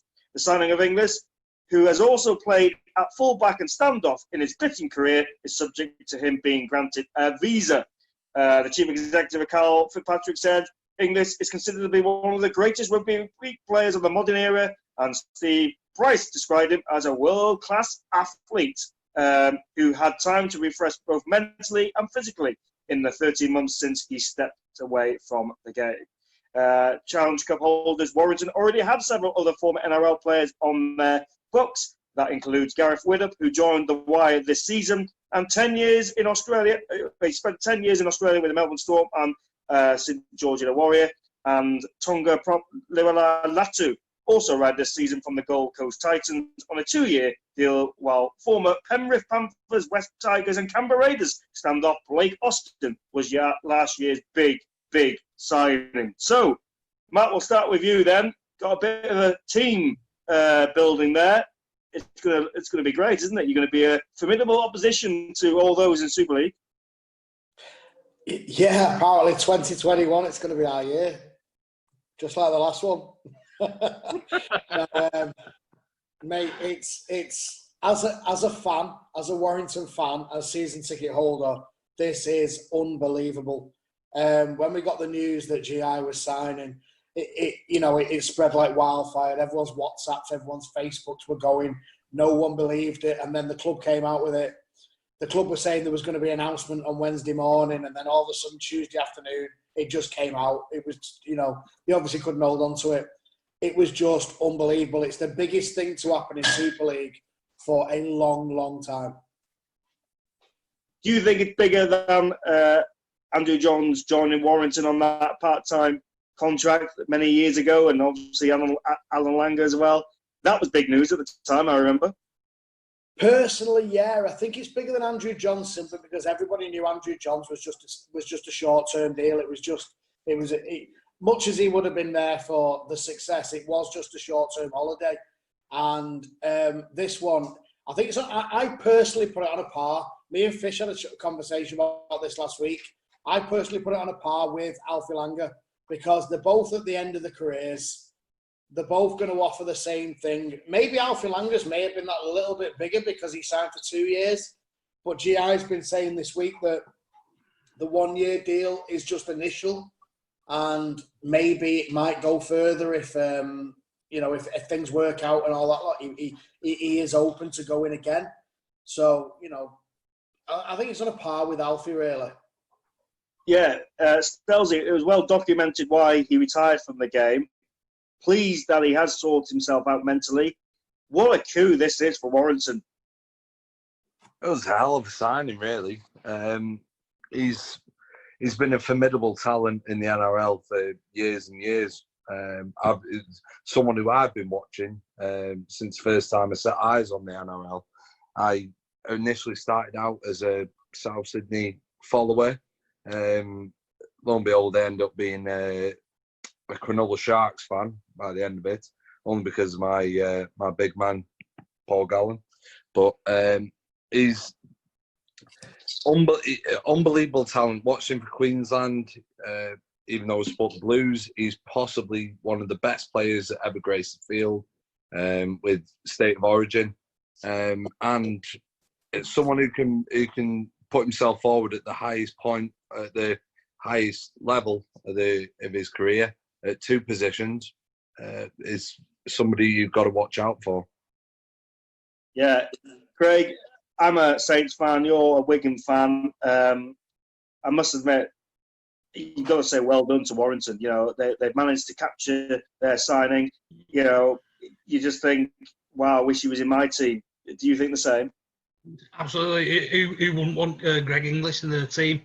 He's an old teammate of mine, Carl Fitzpatrick, from my old amateur days back at Wigan St Patrick. So he must have some chat to get these agents to bring these superstars over, because it's not just brilliant for Warrington Rugby League Club. It's massive for Super League. I think, like I said earlier on, bigger than Sonny Bill, miles bigger than Sonny Bill.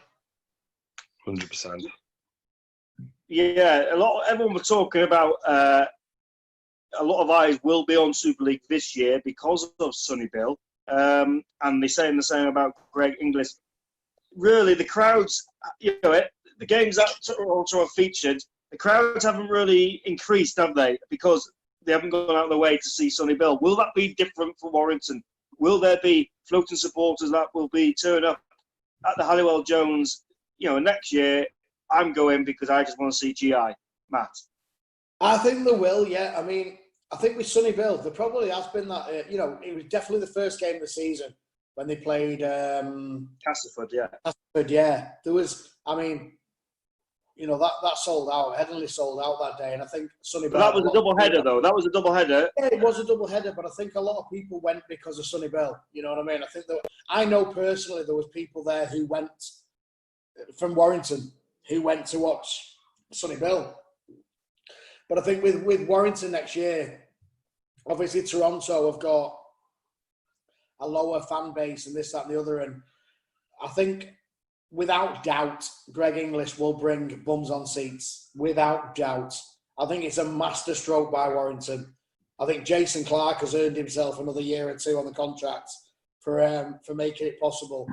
You've seen the interviews and GI's saying it all started with a little conversation with Jason Clark and led to this. I think it's absolutely fantastic for the game. I think it will put bums on seats. He's not even coming as a marquee player. What his money is anybody's guess. Right, so here's a question then. If he's not a marquee signing, if he's going to take a hell of a lot of a salary cap, something has to go. Who will go then? There's a lot of speculation going on in and around Warrington about who will and won't go. I mean, obviously Ben Murdoch-Masala's going. So is that a straight swap then? Okay, different positional changes, but I'm no expert on salaries. You would have to imagine, just on reputation alone, that you wouldn't think that Greg Inglis would be on. Well, Ben Murdoch-Masala would be on Greg Inglis money. But that all depends on what Greg Inglis is prepared to come over for. I mean, maybe BMM's money going and maybe a couple of fringe players here and there. If he is not coming for the financial holiday that he's reporting that he's not, he might just be saying the right thing. But if he is not coming for that final payday and he is just happy to get whatever he's being offered, then, yeah, who knows? Who knows what he's going for? Only him and the club know. Yeah, absolutely. Some news coming out of Castleford in this lockdown. Castleford lonely fullback Jordan Rankin has left Super League to return to his native Australia. The 28-year-old who had been at the Tigers on loan from Huddersfield since the start of the 2019 season has left on compassionate grounds. How much of a loss will he be, Craig, to Castleford and to Super League, Jordan Rankin? I think Jordan Rankin's a very, very underrated player. He provides an awful lot of striking to the back line that Castleford have got. You only have to look at the team that Castleford put in, week out. Darryl Powell is no idiot. He knows exactly what he's doing. And these are very unassuming players that can provide opposition teams with an awful lot of problems. I think it's a great loss to the Castleford team. But, Darryl Powell, like I say, he's not stupid. He'll have something up his sleeve. He'll get backfilled pretty easily, I think. Great replacement in Niall Levels anyway. So. Oh yeah, Niall Levels is, for me, was by far and away one of the best players in Super League last year, and very instrumental in getting Salford to the grand final. We'll continue with the news of what's been happening in this lockdown in Super League after this, because now we're going to play a video of you, Ben Stelmazek, the captain of North Wales Origin, and this is what you have to say on your North Wales Origin career to me earlier this week.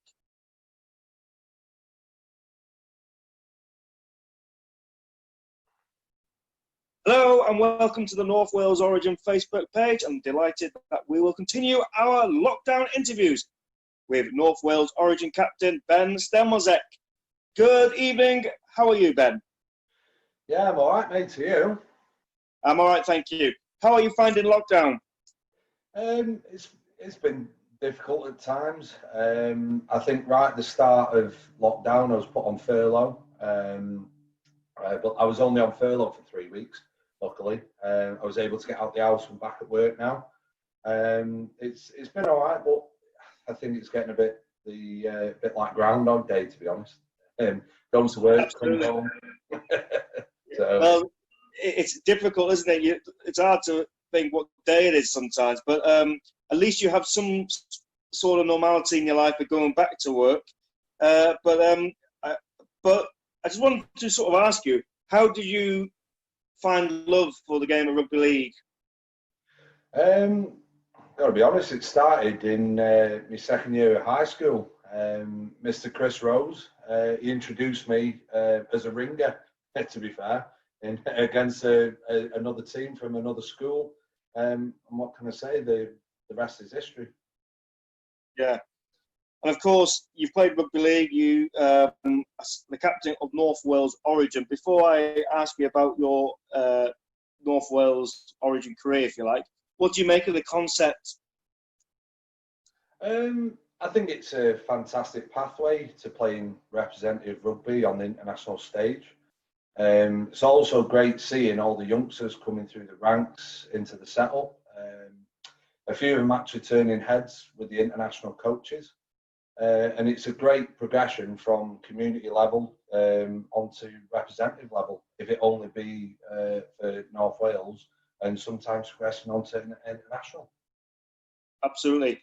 Now, of course, North Wales Origin is in its infancy, if you like. It was the first full season last season, and of course, it was an ambitious year because there were so many fixtures planned. We'll just talk through the first two, the Prison Service and the Royal Air Force, respectively. Some opposition you wouldn't play in week by week, maybe some higher quality that you're used to, but the experience was good, I suppose. And what did you make of those games personally? Personally, I think that we left a lot on the field, especially with the Prison Service. I was unfortunate to miss the RAF game, to be fair. I think it was through work commitments.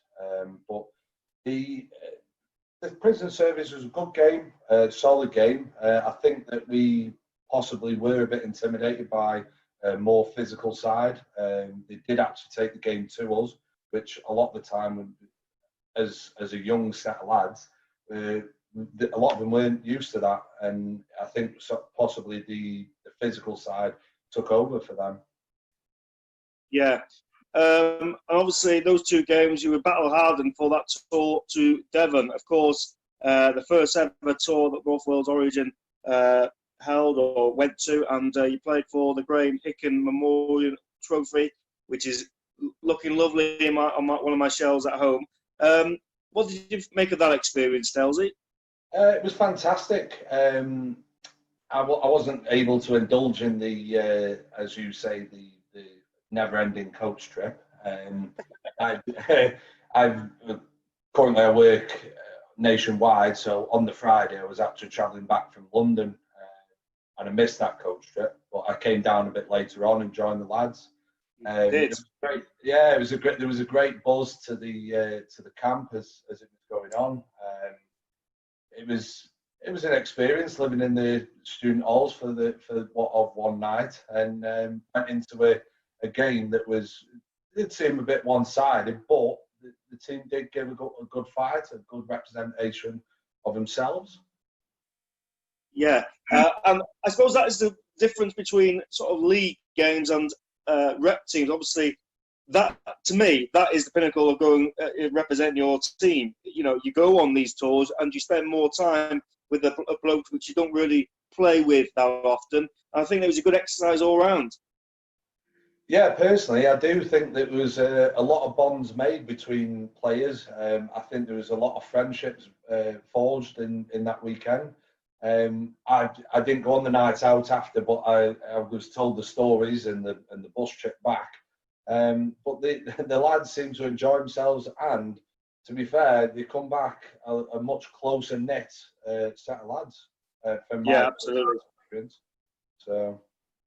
Moving on to the series, that's what this is all about. Of course, it was the mechanism to choose a Dragon Hearts squad. We'll talk about the Dragon Hearts after this, but East Wales was the first game in shocking conditions at Shotton. It was tit for tat. The score didn't go our way. What do you make of that game, Stelzy? Why did we lose that game, in your opinion? To be honest, I think there was a few key players for East that were very consistent, and them lads, the majority of the East lads, do play together on a weekly basis. As you probably know, the South Wales setup, you've got a selection of 3 or 4 teams that play week in, week out. Some have actually gone on to the South League, like the National Conference. Yeah, the South Conference League, yes. Yeah, so a few they do play against each other. So the likelihood is they're going to be a much closer knit set of lads, whereas we have got such a broad spectrum of clubs and levels of playing that sort of combined. And I think that the first game was always going to be a tough one because that was always going to be the one that we wanted to win going forward, and that would have set us up with an even more positive outlook on the second game. Yeah, obviously Pride was to play for the second game. Another early start, another long journey to the Neath, another iconic stadium. And of course, some changes were made. You kept your place, and of course, Dragonheart places were still up for grabs. We had Ian Newbury, the Dragonheart's coach, observing things. So it was a victory for North Wales Origin. What did you make of that game personally?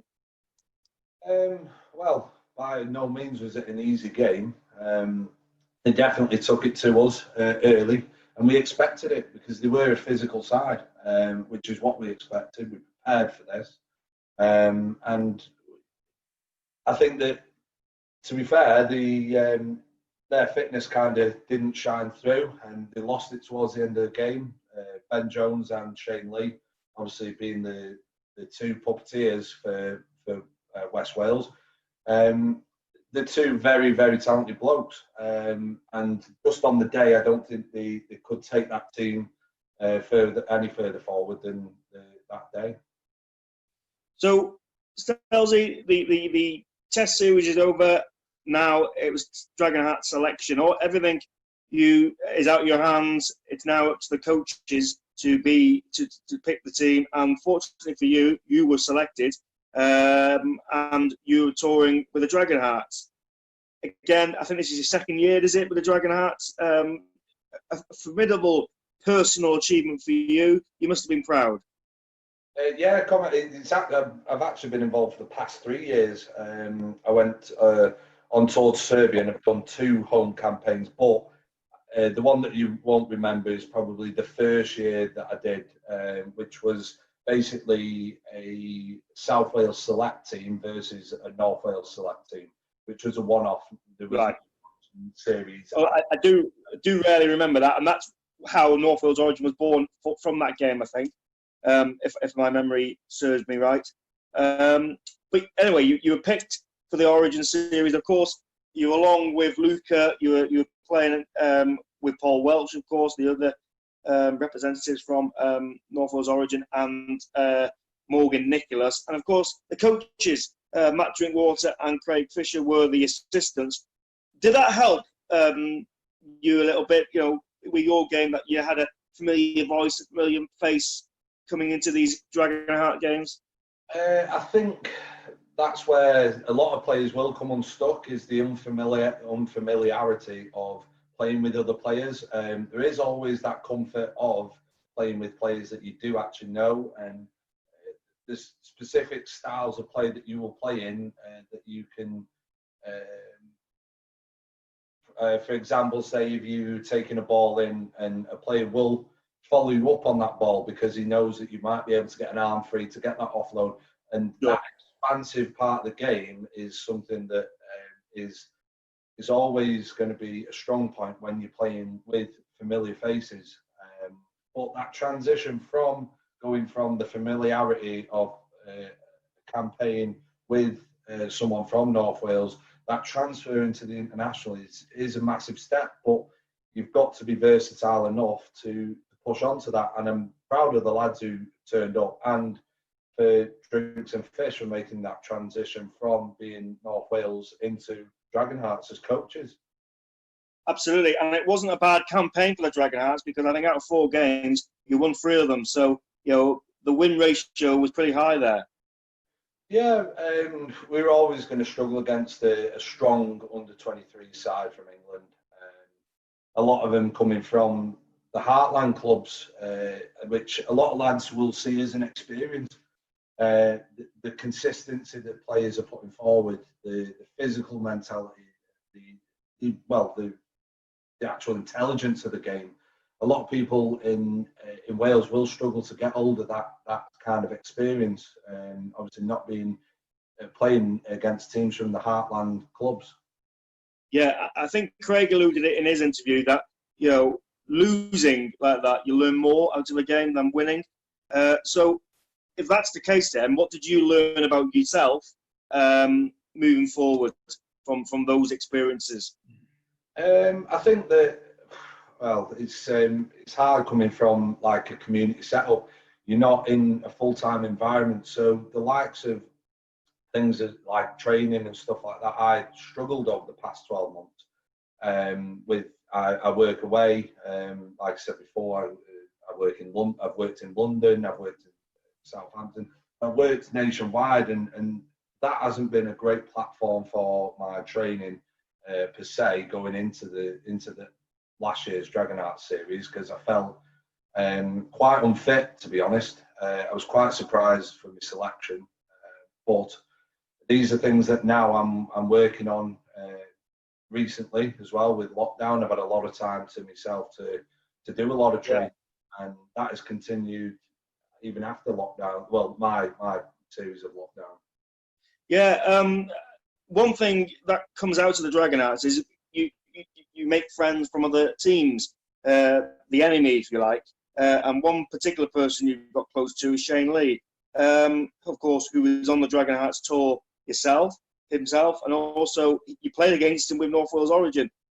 Just describe how important making friends with your opponents who would eventually become your teammates. Well, you've just got to look at it now. The Dragonheart setup is not only about the playing on an international stage. It is about making friends and making partnerships of some sort. I think you'll always get some sort of camaraderie around it as well. Playing against each other, there's nothing better than playing against some of your best muckers, because you go 10 times harder. You put in the bigger hits. You do the heavier carries, and you sort of exhibit yourself in an all-out fashion. And I think that, to be honest, we've stuck together ever since, really. I think I started really, the first year was with the home series against Germany. We started off being friends then, and it sort of grew with the tour that we went on to Serbia, and it's grown from then, really. We've even been on holiday together. Brilliant. And you said that you were losing some weight in this lockdown, and I believe you're doing it with him. You're motivating each other.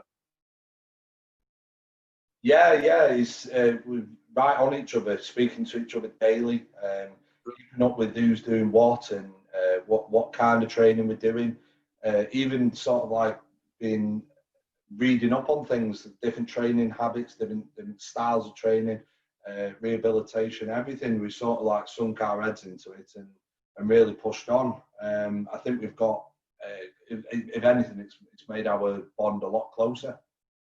Absolutely. Now, in this lockdown, mental health is a big stigma in men, and obviously it is a subject that's come to the fore in circumstances like this. Communicating with one another like that and helping each other must help that as well. It's important, isn't it? Yeah. Especially in the current climate, I think that people's mental health has been at the forefront, a key point for myself and for the lads at North Wales Origin, because as many people will know, we do run a weekly quiz, which has actually kept morale going, and I've been exceptionally proud about the support network that North Wales have been providing, not only for our own, but for other people within the rugby league community. And that's what it's all about, in my opinion.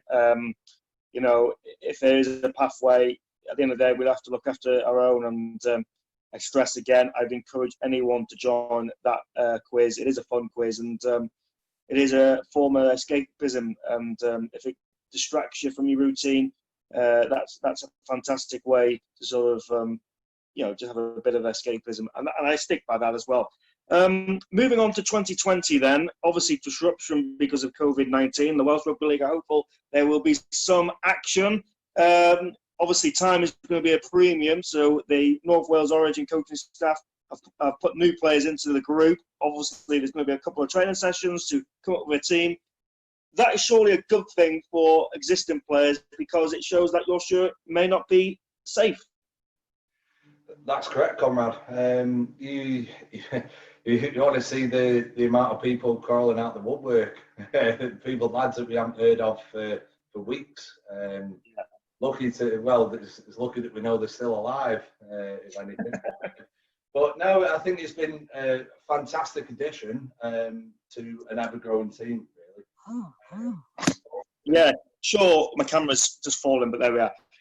No, yeah, absolutely. And so where do you see North Wales Origin? What's your vision for North Wales Origin as a club? And what's your vision for yourself in this game of rugby league?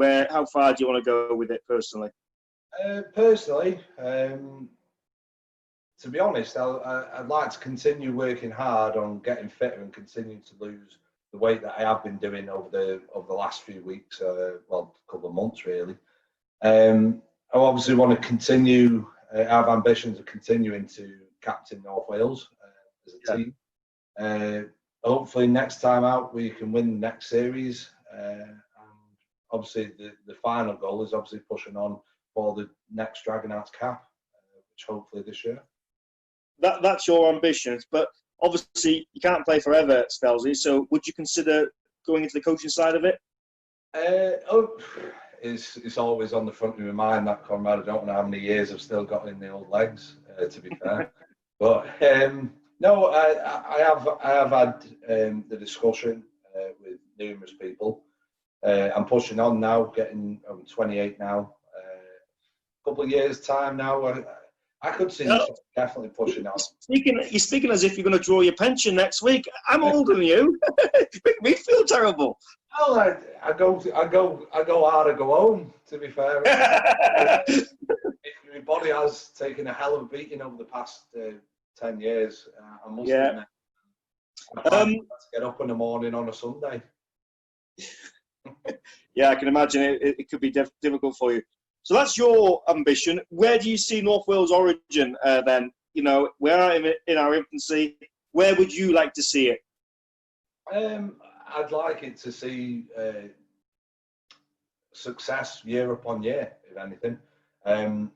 We want to continue pushing hard for this Origin series, and I do feel that with the right selection process and the right set of lads, we can take this to be a dominant side within the Origin series, mainly because of our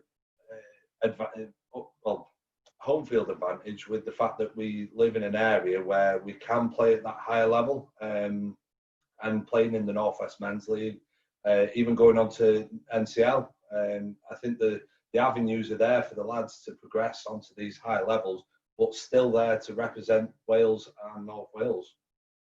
Yeah, I do find it. I'm very passionate of developing youngsters, and I think before North Wales Origin, I think the North Wales sort of base lads were being overlooked personally, and that's one of the reasons why North Wales Origin came to light. And hopefully there'll be a fairer reflection in the Dragonheart selection. Of course, it's not all about that. It's all about engaging people to play this great game of ours, participating. Increasing participation numbers, going into the schools, and rugby league does not discriminate. It's an inclusive sport, so perhaps full contact is not your thing. So learning difficulties or your age might be a thing. So there's a masters for you. You might be disabled. There's wheelchairs. There's something for everything, and there's a women's game now, and that's. And from a North Wales Origin point of view, we want to bring all that together and make it a hotbed really for rugby league in North Wales. That's my vision. Yeah, I've seen constant progressions, not only in the North Wales area, but as general all over Wales. If anything, I was actually contacted by someone on Facebook asking about the wheelchair side of things, because I think his name was Mark Turner. I think he's set up in Ebervale now. Right, yeah. I put him on to the likes of one of our own, Andrew Higgs. He must have explained what they have to go through and different avenues that they can go through for things like funding and all things like that. The setup of the club, also the structure of things. But it's great to see the likes of people like Andrew Higgs, who's actually putting forward something to someone who is looking to develop the thing. So people are actually coming to us to ask us our advice on certain aspects of, say, setting up a club and certain things like that. Yeah, it's fantastic that people are coming all the time, and if we are some form of stepping stone to give them the right information, that's another win-win for me. Right, Stells, I'm just going to give you some quick fire questions so people get to know you a bit better. So I'm just going to give you two, answer the questions, you pick one of them, okay? So, yeah. Warrington or St Helens? Warrington. Oh, I hate you more. Even though I play for a St Helens team. EastEnders or Corrie? Oh, neither. I don't like any, so... Don't you watch them? No. My lady goes nuts because I tell her to turn it off. ABBA or Beach Boys? ABBA. I love Fish and Chips. That's the problem. Fish and chips or pie and chips? Oh, well, Shane Lee will say something about this. It's pudding and chips. Tea or coffee? Coffee. Wine or beer? Beer. I thought that would be a good answer. I was going to think of another question, but I thought it's not broadcastable. Well, we'll have that after, eh? Anyway, Stelsy, that's thanks for doing this, and wish you all the very best with your North Wales Origin career and your rugby career in general, and hope to see you in person very soon. Yeah, hope so. Why am I looking at you? You're a picture in a frame. I make believe you're next to me, but I know it's not the same. Why am I looking at you? You're a pixel on a screen. Your animating principle is nowhere to be seen. Why am I lost in a loveless fantasy when somebody real is waiting out there? You're watching our virtual edition of the Rugby League Show. Thank you for watching, and we're on our last lap of this show. I'm joined by Matt Drinkwater, Craig Fisher, and Ben Stelmazek, of course, who we've just spoken to on his North Wales Origin time and his career, and of course he'll be part of the squad in 2020. So if all things are even. Right, moving on to the news, and one of the biggest news coming out of this lockdown period is England international Callum Watkins has joined Toronto Wolfpack. His Gold Coast Titans career is cut short because of family reasons. His father contracted coronavirus. Is that a plausible story, do you think? Obviously, we've got to say it is. But is it more homesickness, possibly, Matt? I think it's, I'll be honest with you, I think it's a very convenient story, isn't it? You know, I can't be too controversial now, I've got to be careful what you say, but his dad has obviously, you know, had a health issue with coronavirus, and, you know, being on the other side of the world, that's obviously going to be a massive concern, but, you know, the whole game was in shutdown, the whole world was in shutdown, he could have come home, made sure everything was okay, got some compassionate leave from the Titans and gone back. But to say, like, that's the excuse to leave the alleged dream contract, dream move, and then sign for Toronto while it's all happening, it all seems a bit convenient for me. So, yeah, I think, without being too controversial... Of course, Craig, he is reunited with his former coach, Brian McDermott. Of course, he was the coach at Leeds whilst Callum Watkins was there, but he signed a 3-year deal. Then not many clubs sign people on a 3-year deal. Normally 1 or 2, and he's accepted a reduced pay deal for the 2020 season due to the financial implications of coronavirus. What will he bring to Toronto, Craig?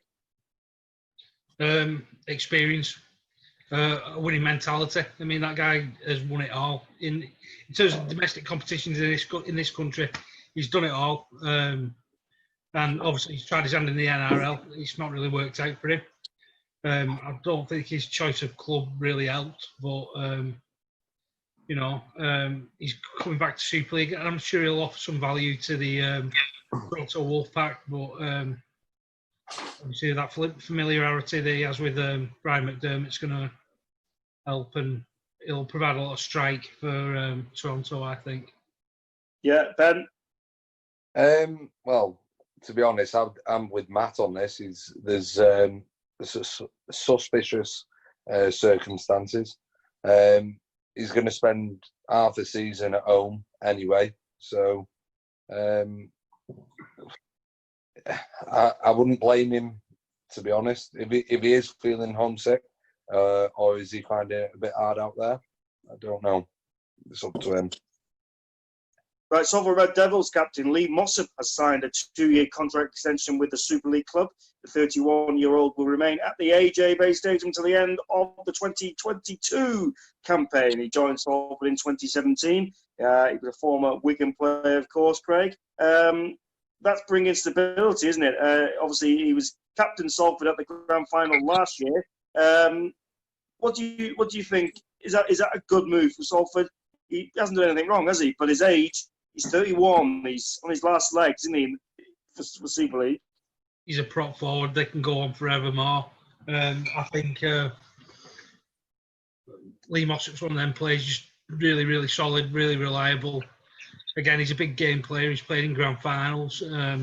He's won grand finals.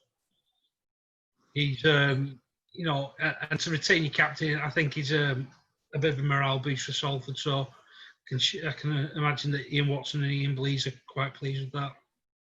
Yeah, and some more news coming out of Salford is that Luke Yates has signed a 2-year contract extension. He signed from the London Broncos in October and joins captain Lee Mossop on his signing. So there we are, plenty of movement coming out of Salford during this lockdown. Just some clearing up as well. Leeds Rhinos have been cleared from the Catalan call-off game. Of course, if you remember before lockdown, Lee Greenwood, who was on loan from Wigan to Leeds, contracted symptoms of coronavirus, and they decided not to travel to the Catalan Dragons. Of course, the following week, or that weekend, that following Monday, the nation was in lockdown. So it's a sensible decision from the RFL. Matt, it's the right one. Yeah, I think it's the decision that every person, every rugby league fan hopes, not just Leeds fans. Everybody wanted common sense to take place. They did the right thing. They could have left the guy at home, and then all the rest of them got on a plane. Anyone could have picked up the symptoms, been asymptomatic, and could have spread it everywhere on that plane. I think they did the exact right thing, and I think the right decisions come from the whole inquiry. To be fair, the only thing I think that's wrong is I don't think there should have ever been an inquiry.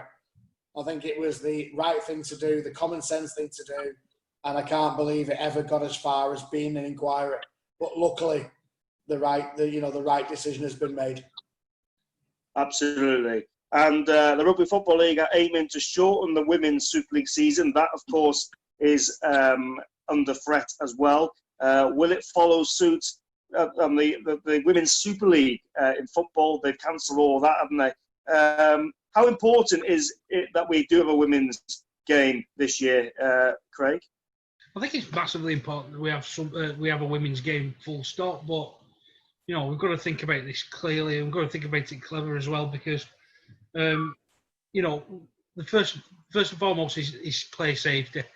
I think if the RFL and Super League don't think it's feasible to put on a season for the women, then so be it. I think we've got to go with that. I think we've already made peace with the fact that me, especially with part of my job, I've had to make peace with the fact that my season's completely scrapped with academy and reserve grade. So it would be nice to see the women's game play a few matches with a grand final at the end. But if it doesn't, it's for a good reason. So then we just got to go with it.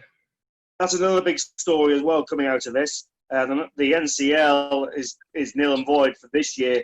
Then obviously nothing's been said about the leagues lower to that, but you would think that would follow suit.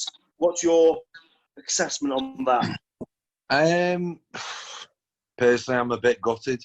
I obviously try and play all year round these times of year. Well, I think it's probably in the best of our interest for safety more than anything.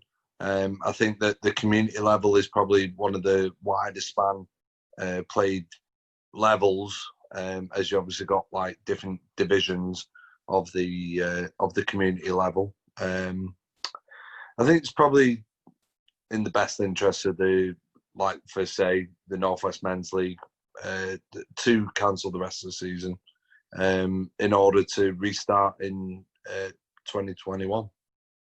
Yeah, and just put confirmation as well, the RFL has postponed the Challenge Cup final and or cancelled it rather, I should say.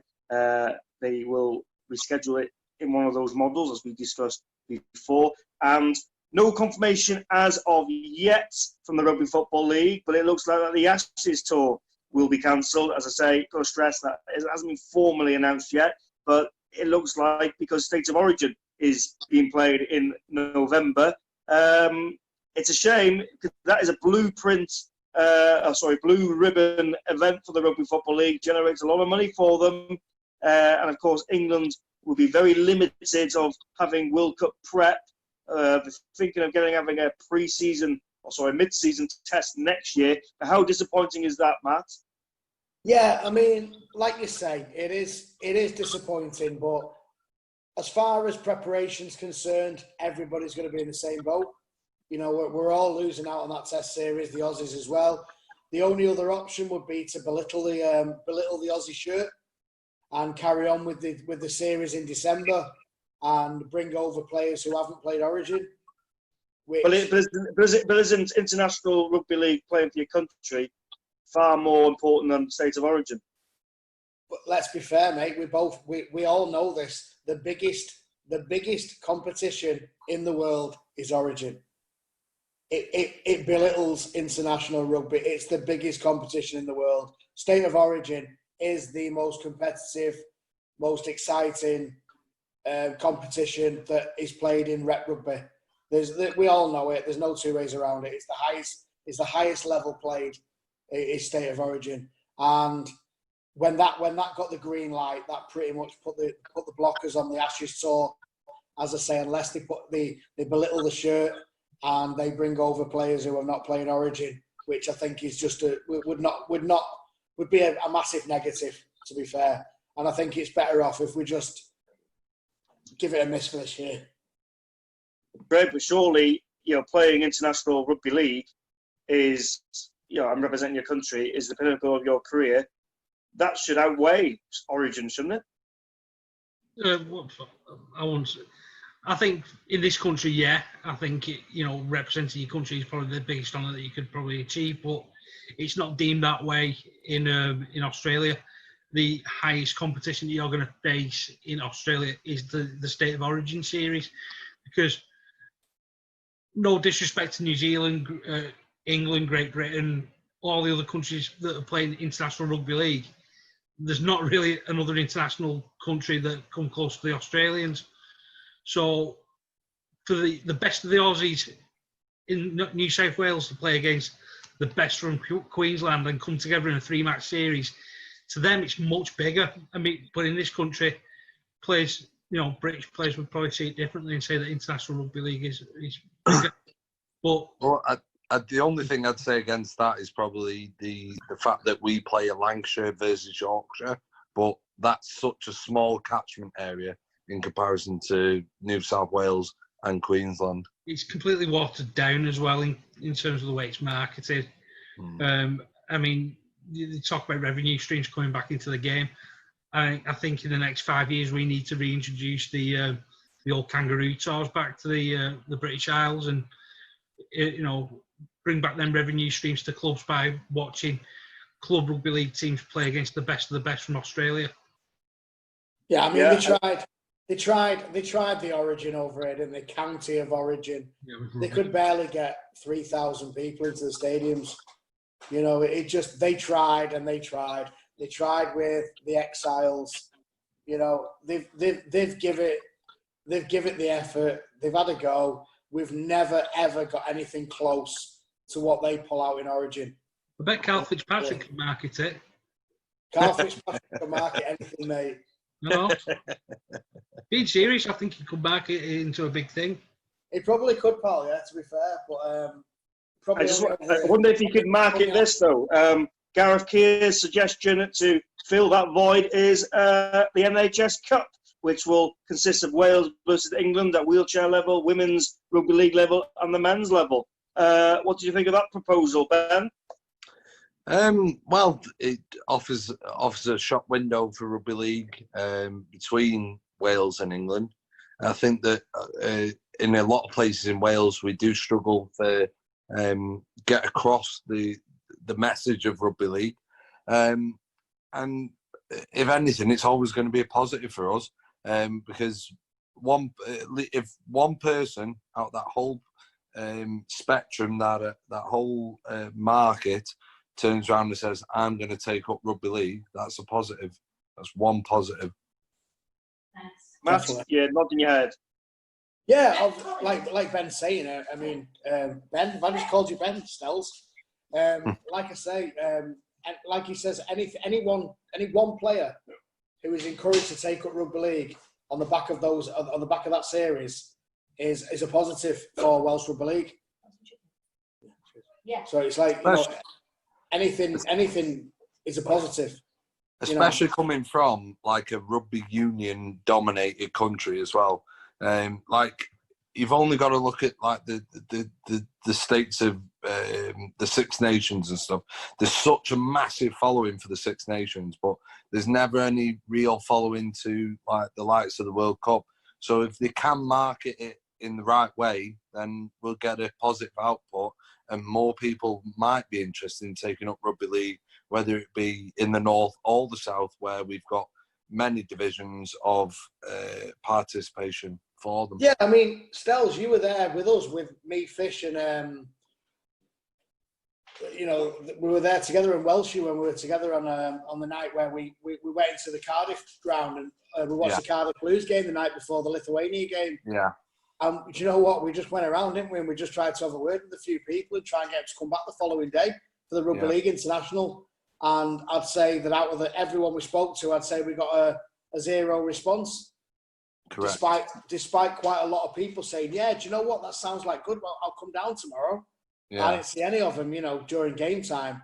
So it's alien. It's alien towards the Welsh community, and I think that the rugby league community could be grown like vastly amongst rugby fans in Wales. Anyway, I think that there's such a massive following with rugby in general. Rugby as like a cross-code sport can be followed, whether it be rugby union or rugby league. And there has been the likes of the North Wales division that did start up years ago, that can reignite. And if we can get the participation right, then we can push it on for following years. Just quickly, Craig, what's your view on the NHS Cup concept? I think it'd be great to watch. I think if we can get some semblance of rugby league out there internationally this year, I think that's probably going to be the best way of going about it. I'd love to see it personally at Dragon Arts level as well, because I think we do all the English, a bit of payback of last year. So yeah, I'd be well up for that. Well, fighting talk there from Craig Fisher. That leads me on nicely to the initiative that the Welsh Rugby League have released or launched this week, and that is releasing a NHS charity rugby shirt. Of course, it's £34.99. That includes postage and packaging, and £7.50 of proceeds to that shirt will go to the NHS, of course. And it's a way of saying thank you and recognising their mammoth efforts for keeping this nation going during this unprecedented lockdown. Just quickly go around the room, Matt. Brilliant initiative from the Welsh Rugby League. Brilliant initiative, absolutely lovely shirt, and 100% I will be purchasing. Craig? Same goes. Saw the shirt, love it, gonna buy it, and all proceeds go to a worthy cause. Ben? Well, just reciprocate what all the other lads have said. Fantastic. Well, only before this interview, we were talking about the shirt himself. We were all discussing about how much we want to pay for it, to be fair. Fantastic initiative, and obviously the proceeds going to a worthwhile cause. Yes, and of course you can order yours at the on the Welsh Rugby League website, www.walesrugbyleague.co.uk. Follow the links and you can pay online as well. Hopefully you'll have your T-shirt within 7 days of you ordering it. Right, that is the very end of this virtual Rugby League quiz. Thank you to Matt, Craig. I said Rugby League quiz then, did I? Rugby League show.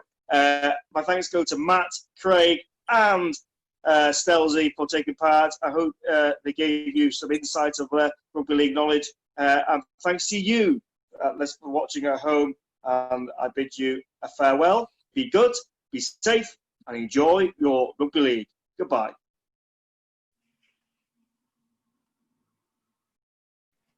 Right, that's a wrap, guys.